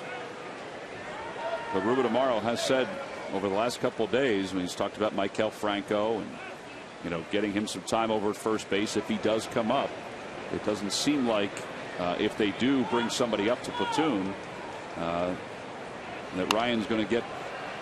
If he doesn't start hitting a little bit more, he's going to get the same kind of time that he's had.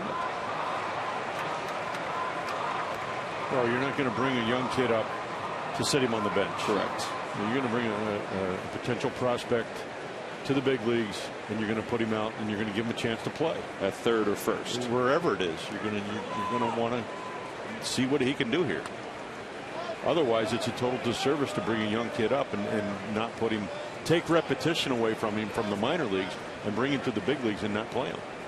Yeah, Ryan's not going to sit, but the platoon discussion is, it probably is something that they're going to keep entertaining and probably do at some point if he doesn't start to hit a little more consistently. It's 2 balls and 1 strike to Marlon Byrd. He's 0 for 2. He's lined out and he's hit a tapper to the left of the plate that was handled by Maldonado. Well, we don't sit in on those meetings, but I got to believe that's something that's been discussed. That ball's hit foul down the left field line.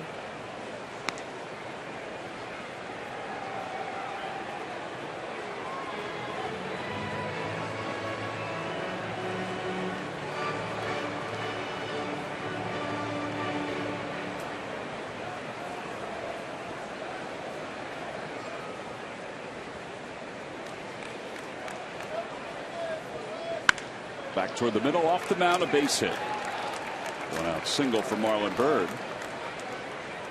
He's hit 2 balls, 2 fastballs really hard tonight. That line drive to shortstop that Segura caught in the second inning, and then that ball right there off the side of the mound to center field. Both of those balls were scorched. Well, he's now 3 for 13 against Kyle Lohse. And here's Cody Ashley, who's 0 for 2.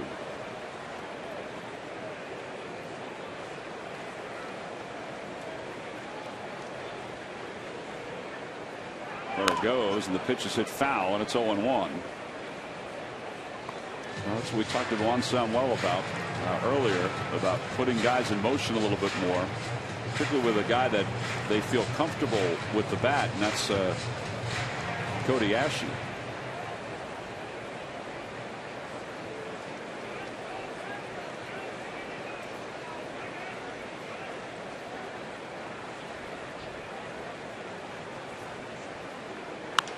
He floats that one out toward right center field. It's going to drop in for a base hit. And Marlon will stop at second.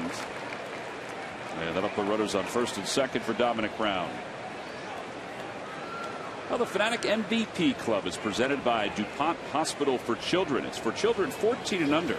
You can join the Fanatic MVP Club for $13. Receive a Fanatic bobblehead, water bottle, and poster. Go to Phillies.com/MVP Fanatic for more information.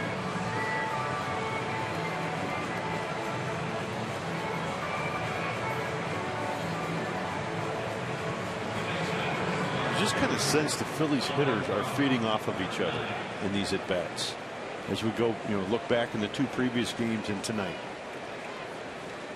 And they say hitting can be contagious, and I think we're starting to see that a little bit. That's down the left field line. Davis on the run, and he makes the catch in fair territory. Yeah, there are 2 outs for Cameron Rupp. Well, they definitely look like a much different team than what we saw in Pittsburgh. Now Lohse is probably the best pitcher that they've faced in these last 6 ball games. Would you agree with that? Most definitely. The most polished. Yeah, I guess that's the way of putting it. Most polished. Guy has 4 pitches, command of 4 pitches. Most definitely, Tom. I mean, Garrett Cole was the most power that they saw, but they saw him for 5 innings on Friday. You see power almost every night.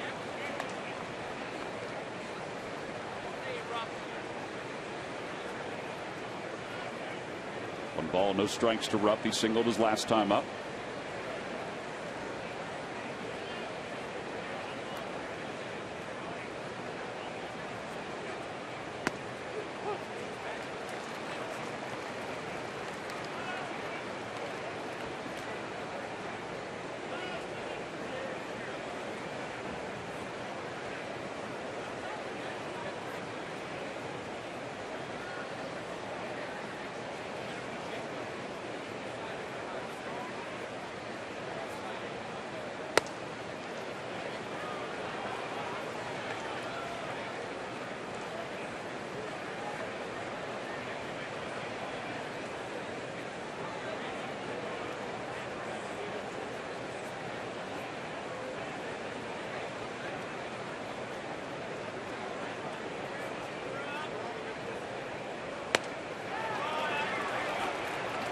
He Wentz is the first base umpire, Dan Bellino, and it's 2-2.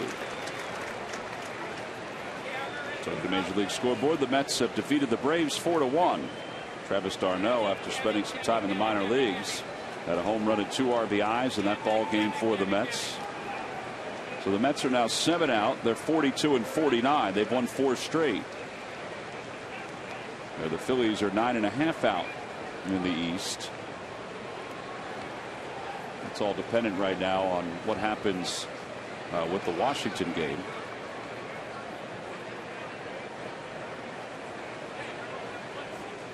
Washington game's in the 9th inning.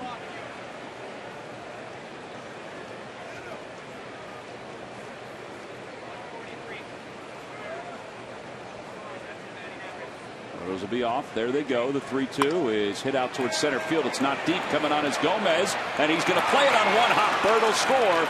Over to third is Ashe, and Cameron Rupp is 2 for 3, and he picks up an RBI. The Phils tack on. They lead it 4-1.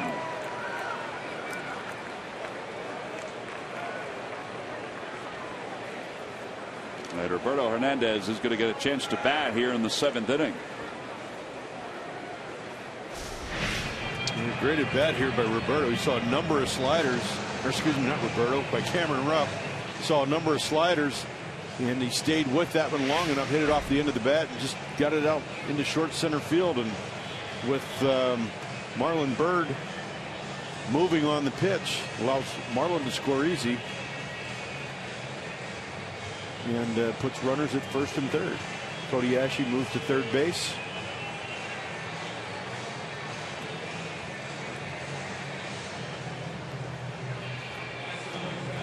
.98 pitches now for Kyle Loesch.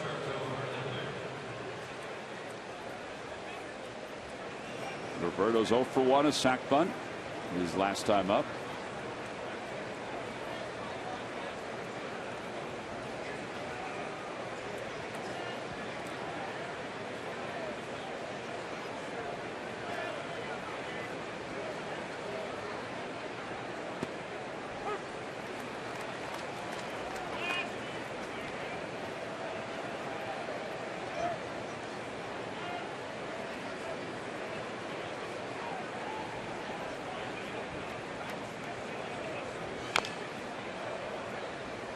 It's that foul up the third base side, and it's 0-2. That's what Roberto needs here. He needs a little dribbler, so he beat it out for an infield hit.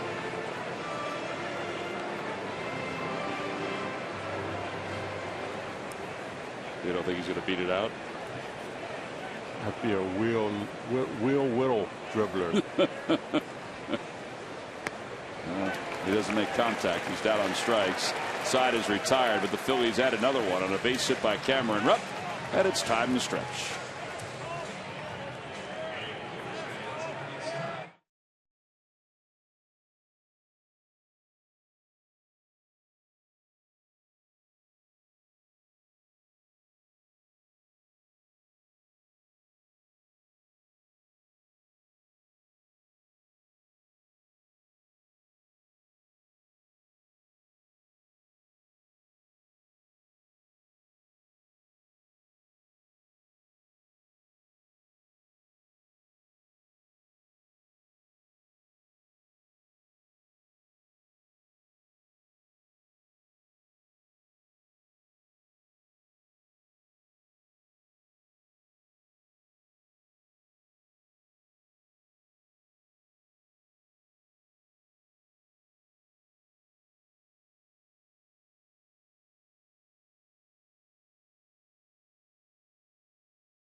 tonight, too. Cameron with 2 base hits. He scored a run. He's driven in a run. As we take a look at our local Honda dealers game summary, Roberto Hernandez, he has been efficient, as you mentioned. 3 strikeouts over 6 innings. Jimmy Rollins' 2-run home run in the 6th inning gave the Phils a 3-1 lead. They tacked on another one in the 7th. And now we go to the bottom of the 7th inning. And Roberto Hernandez, who's outdueled Kyle Loesch tonight, will face Lyle Overbay, Martin Maldonado, and Logan Schaefer. 64 pitches for Roberto Hernandez. He's done a fabulous job tonight. You go back early in his career, he had a big year. Was he 18-5? 19. 19-5. I'm sure this is exactly what he looked like for many of those starts. Mentioned his last start, he threw 45 pitches in the 1st inning. And he's at 64 through 6 here tonight. No doubt the bullpen will be on their toes just in case, but he has 11 at bats of 2 pitches or less tonight. Well, that's the part that I think is mind-boggling. Not that we don't want the Brewers to do that, but it's mind-boggling that they go after him so soon.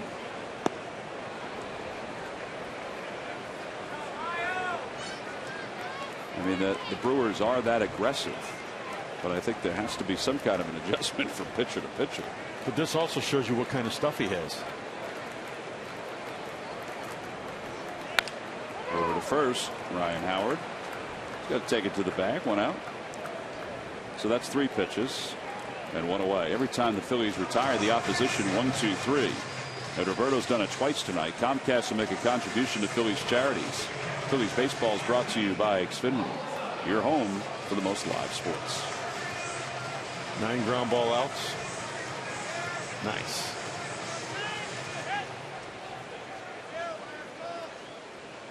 He's got Maldonado twice on strikes. And this is what you should be seeing with any type of sinker ball pitcher, sinker, slider, changeup kind of guys.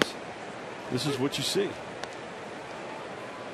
And some people call it boring. I think it's called pitching. I think he's doing like you said, a fantastic job with this tonight.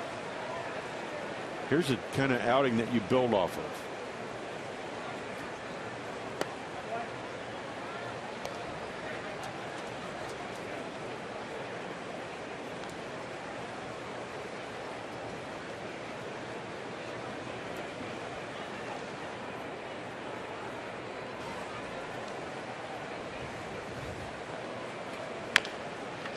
Chopper to third. She's got some time. 2 outs. So 10 ground ball outs, 2 away here in the 7th.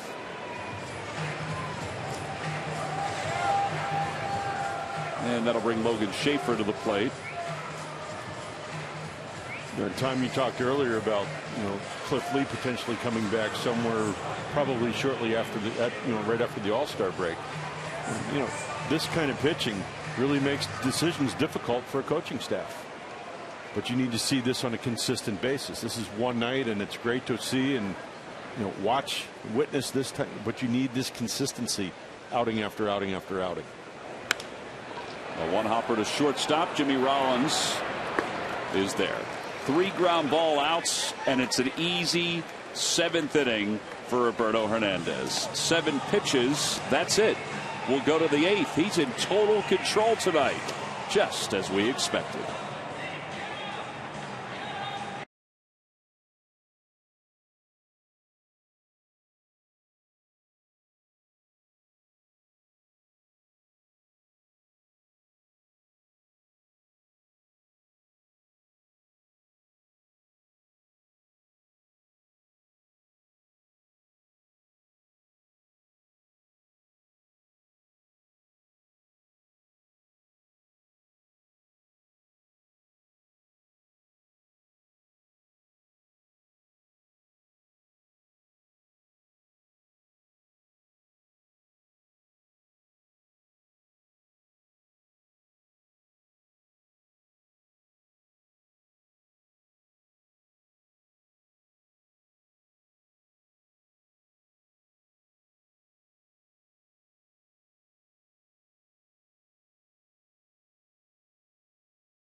you. Visit buyatoyota.com to find out. Toyota, let's go places. Buy McDonald's. Any size hot or iced coffee is just $1. McDonald's, I'm loving it. And by Dodge. Visit dodge.com or your local dealer today. Phillies lead it 4-1. As Benaviero lead it off, chops the pitch toward the hole, backhanded by Segura. 1 out.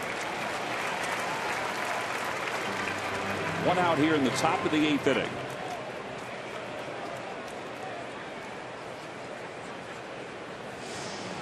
And Benaviero is going to take his sweet old time getting back to the dugout. Give Roberto Hernandez a little extra time to rest. Jimmy Rollins is coming up, and Rollins homered his last at bat. Yes, he did. He saw a breaking ball here. It stayed in the middle of the plate, about mid-thigh.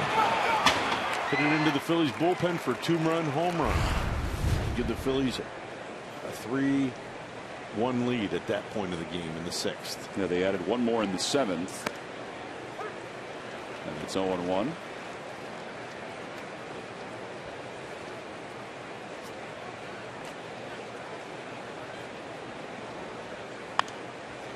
A looper out toward right. Schaefer makes the catch. That was a knuckleball. He threw a knuckleball?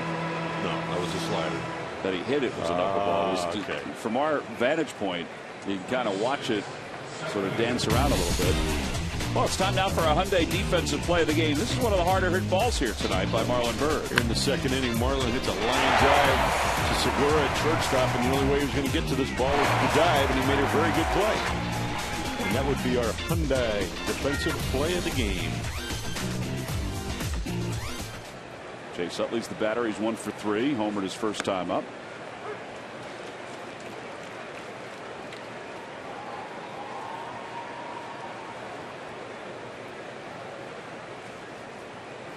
Ken Giles is warming up again in the bullpen for the Phils.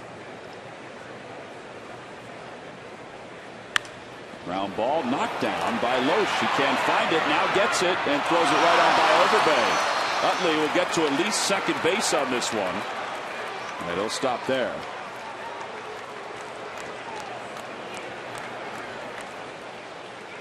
I would think 1-1 on that one. A hit and an error. And that'll be the second hit of this ball game for Utley, so he now has 6 hits in this series.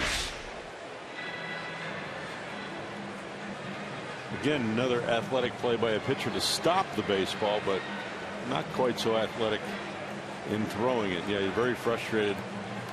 Kyle Loesch is right there, and he probably should have just held on to it.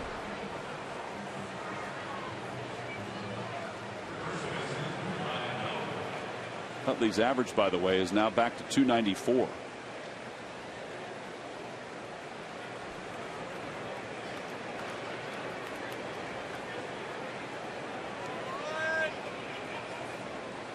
Ground ball toward the middle. Jeanette has it. Is there an event that we don't know about that these two teams are going to? We're going to the bottom of the 8th inning already. It's 4-1. Phillies on top.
For the 8th inning here in Milwaukee, and Roberto Hernandez is about to begin the 8th inning for just the 2nd time this year.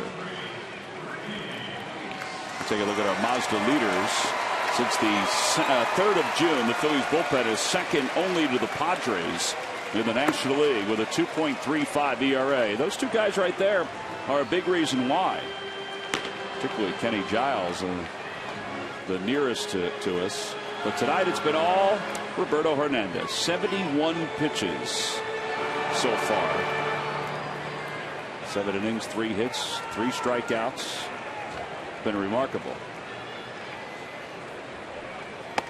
Ricky Weeks is the pinch hitter, and he takes it inside. It's 1-0.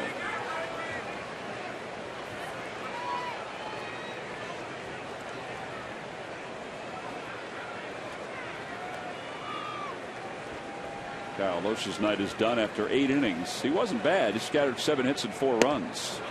At one point, he retired 13 in a row.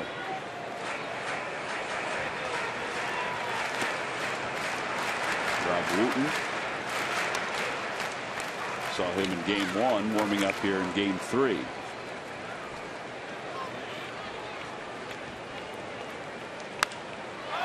Fly ball, center field. It's pretty well hit, but it's going to stay in the yard. Well, there's 1 out. Well, this year's All-Star Game will be on Tuesday, July 15th in Minnesota.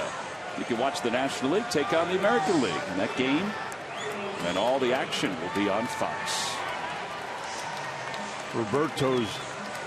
Hernandez's low hit complete game is 3. He's done it 3 times, and the last time he's done it was versus the Minnesota Twins in 2010. He was still with the Indians at that time.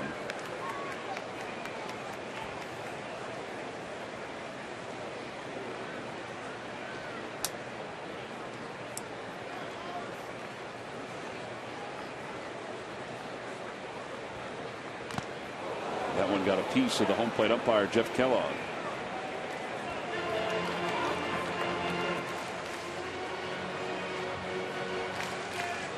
And Cameron Rupp will head out to the mound and give Kellogg some time. Now, Kellogg's a tough guy. You know, he's had to miss some time over the course of the last few years because of foul balls off the mask, like a lot of umpires. You recall last year, though, actually it was in 2012, there was a fan who made his way onto the field in Baltimore and was running all around, eluding the security guards in Baltimore. And Jeff Kellogg had enough, and he tackled him at home plate, and he subdued him until security was able to take him off the field. I mean, it wasn't as cool as Matt Diaz bumping the fan in Philly.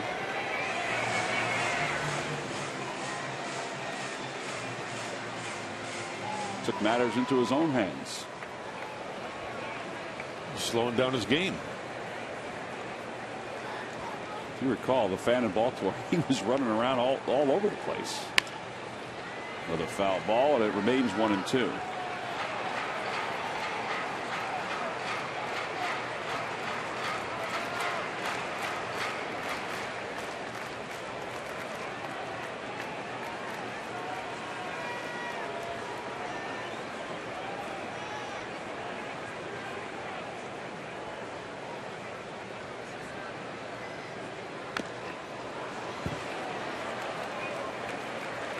Hernandez, 79 pitches with 1 out here in the 8th.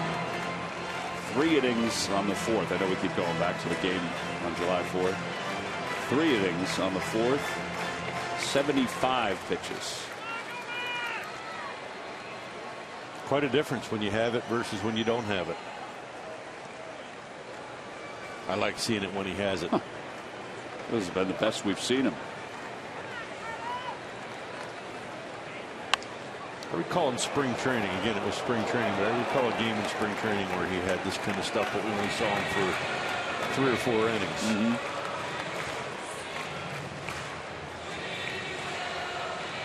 It's in there. Just got to maintain it. There's another guy it's in there, Mr. Kendrick. Another fly ball. This one shallow right. Utley gives way to Bird. And it's a season high 7 2/3 for Roberto Hernandez. 2 outs.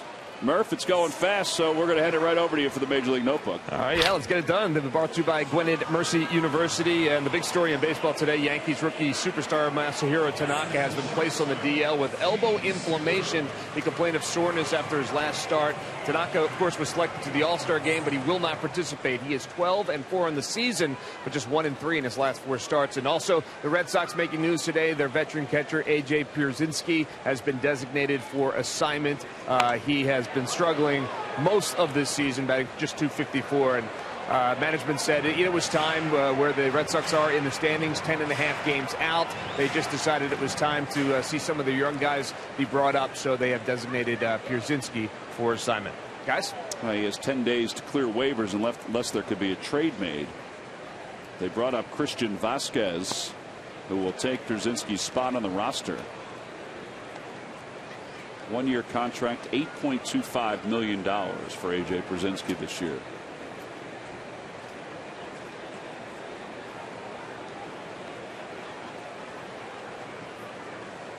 One ball, 1 strike. Over to third. Big hop. And she's got it. Quickly to first. In time. Roberto Hernandez. 8 innings, 3 hits, 1 run. We'll go to the 9th. It's 4-1 Phillies.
But also behind that guy right there, Roberto Hernandez, 3 hits and 1 run over 8 innings of work.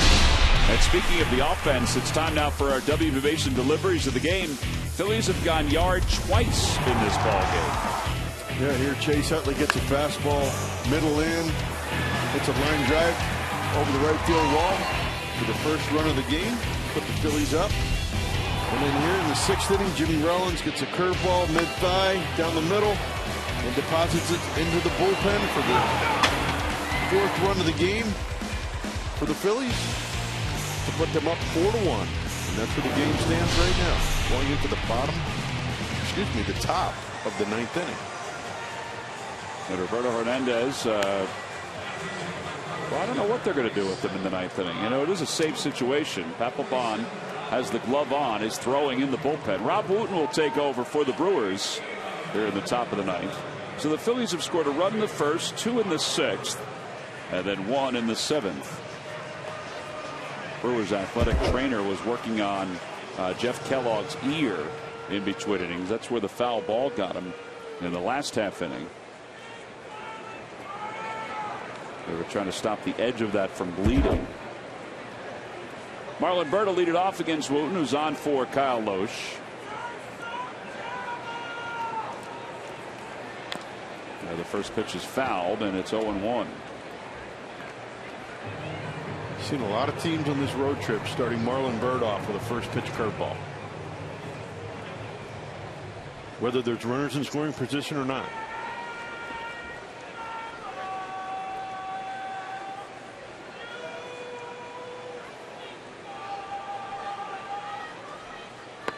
Another curveball, and it's outside and low. 2-0, or 1-1, I should say.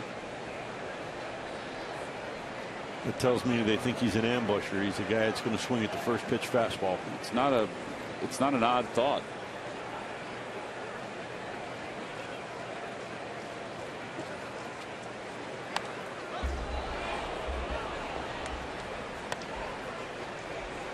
And those two curveballs set up that pitch right there, a fastball up and in.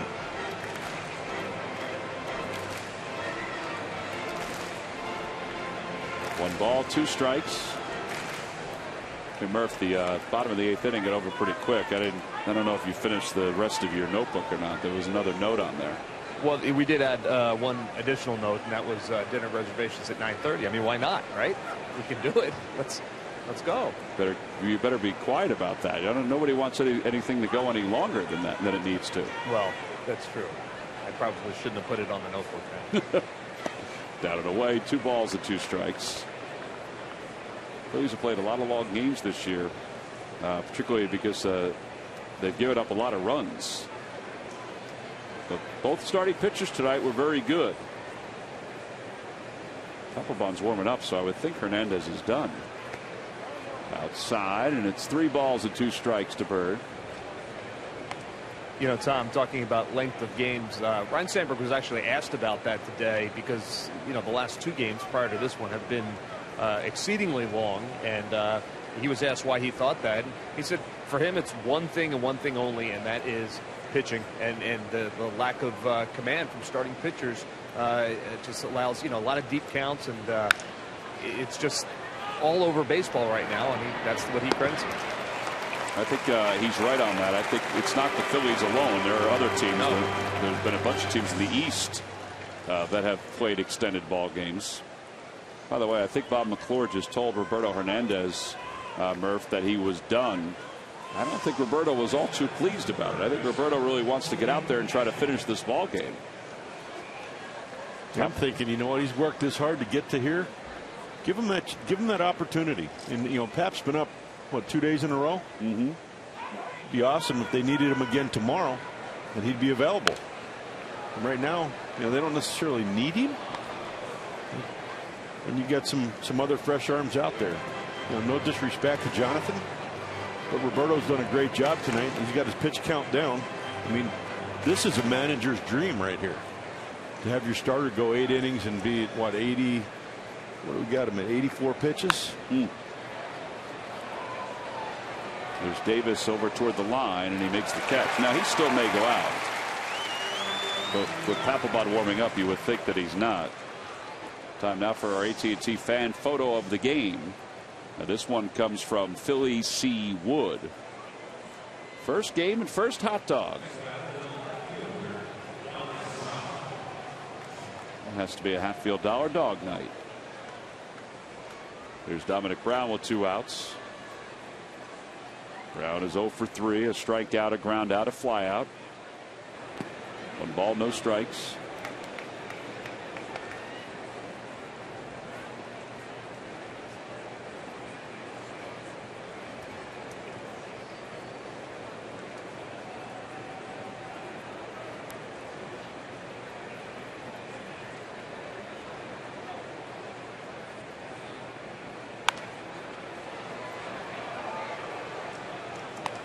Look at Roberto's pitches thrown per inning tonight. It's ridiculous in a good way. He's got 4 innings there. He's thrown more than 10 pitches. 7 in the first, 19 in the second, 8 in the third, 12 in the fourth, 11 in the fifth, 7 and 7 in the 6th and 7th, and 13 in the 8th. Pretty special.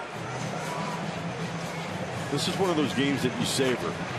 And to me, you take some video from this game, not necessarily the whole game, but you take a couple video clips of mechanics, and this is what you watch, just to reiterate the positives.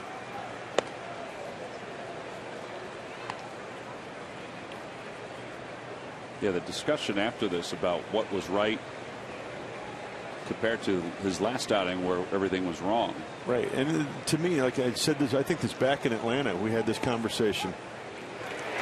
Let's finish after the inning's over. All right, 1, 2, 3. The Phillies go down in order here in the 9th inning. Roberto is sitting on the bench. Is he going out, or is Papelbon coming in? It looks like Pap's going to come in as we go to the bottom of the 9th inning with the Phillies on top, 4-1.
As did here tonight for the Philadelphia Phillies. It was outstanding. 8 innings. He allowed 3 hits and 1 run. It's only on Pure Auto Insurance presents Phillies Postgame Live.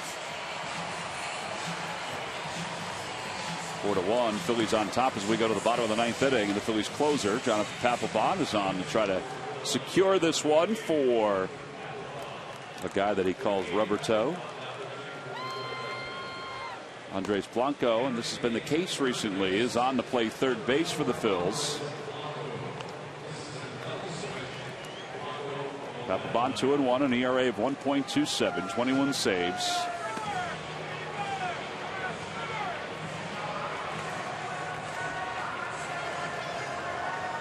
(31 strikeouts in 35 1/3). He's had back-to-back 1-2-3 outings. And he will face Scooter Gennett, Aramis Ramirez, and Chris Davis.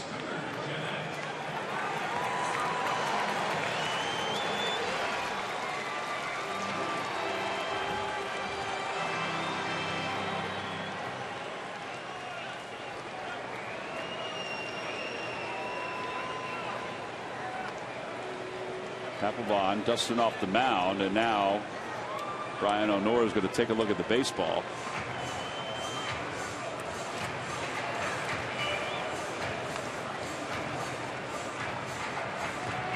Kind of interesting. I think when they threw down the ball down to second base, it skipped in the dirt, and Gennett asked to have the ball checked.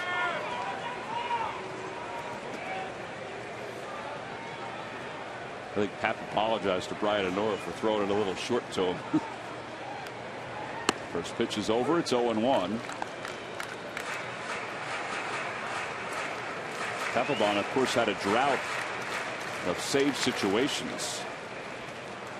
Cody Gwynn, by the way, is also in as a defensive replacement in left field for Dominic Brown. 0-2. Pap had a drought of save opportunities, but now he's gotten a chance to save a ball game for the 3rd consecutive day.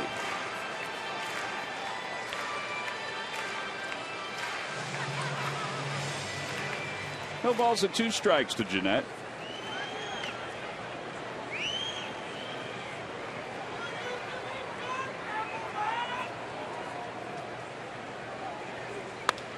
Ground ball to second, to his left Utley. 1 away.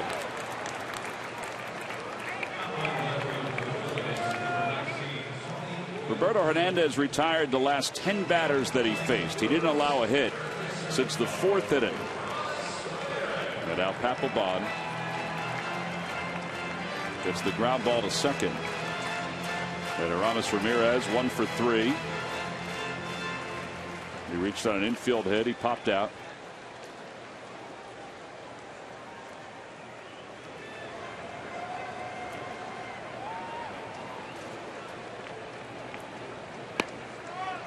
A little low, 1 ball, no strikes.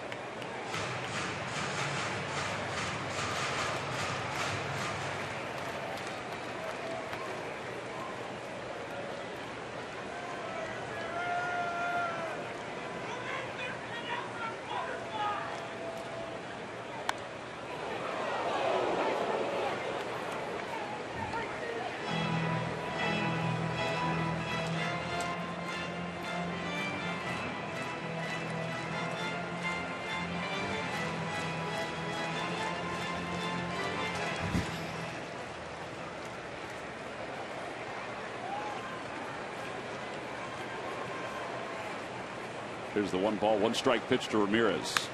Out toward left field. Tony Gwynn is there. And 2 outs. And Jonathan Papelbon is 1 out away from saving this one for the Phils.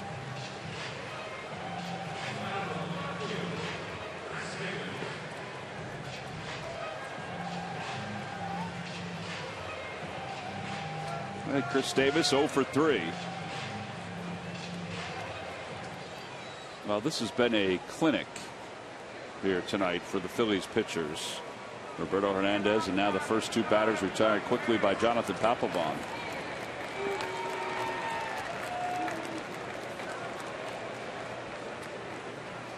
Fastball in there. It's 0-1.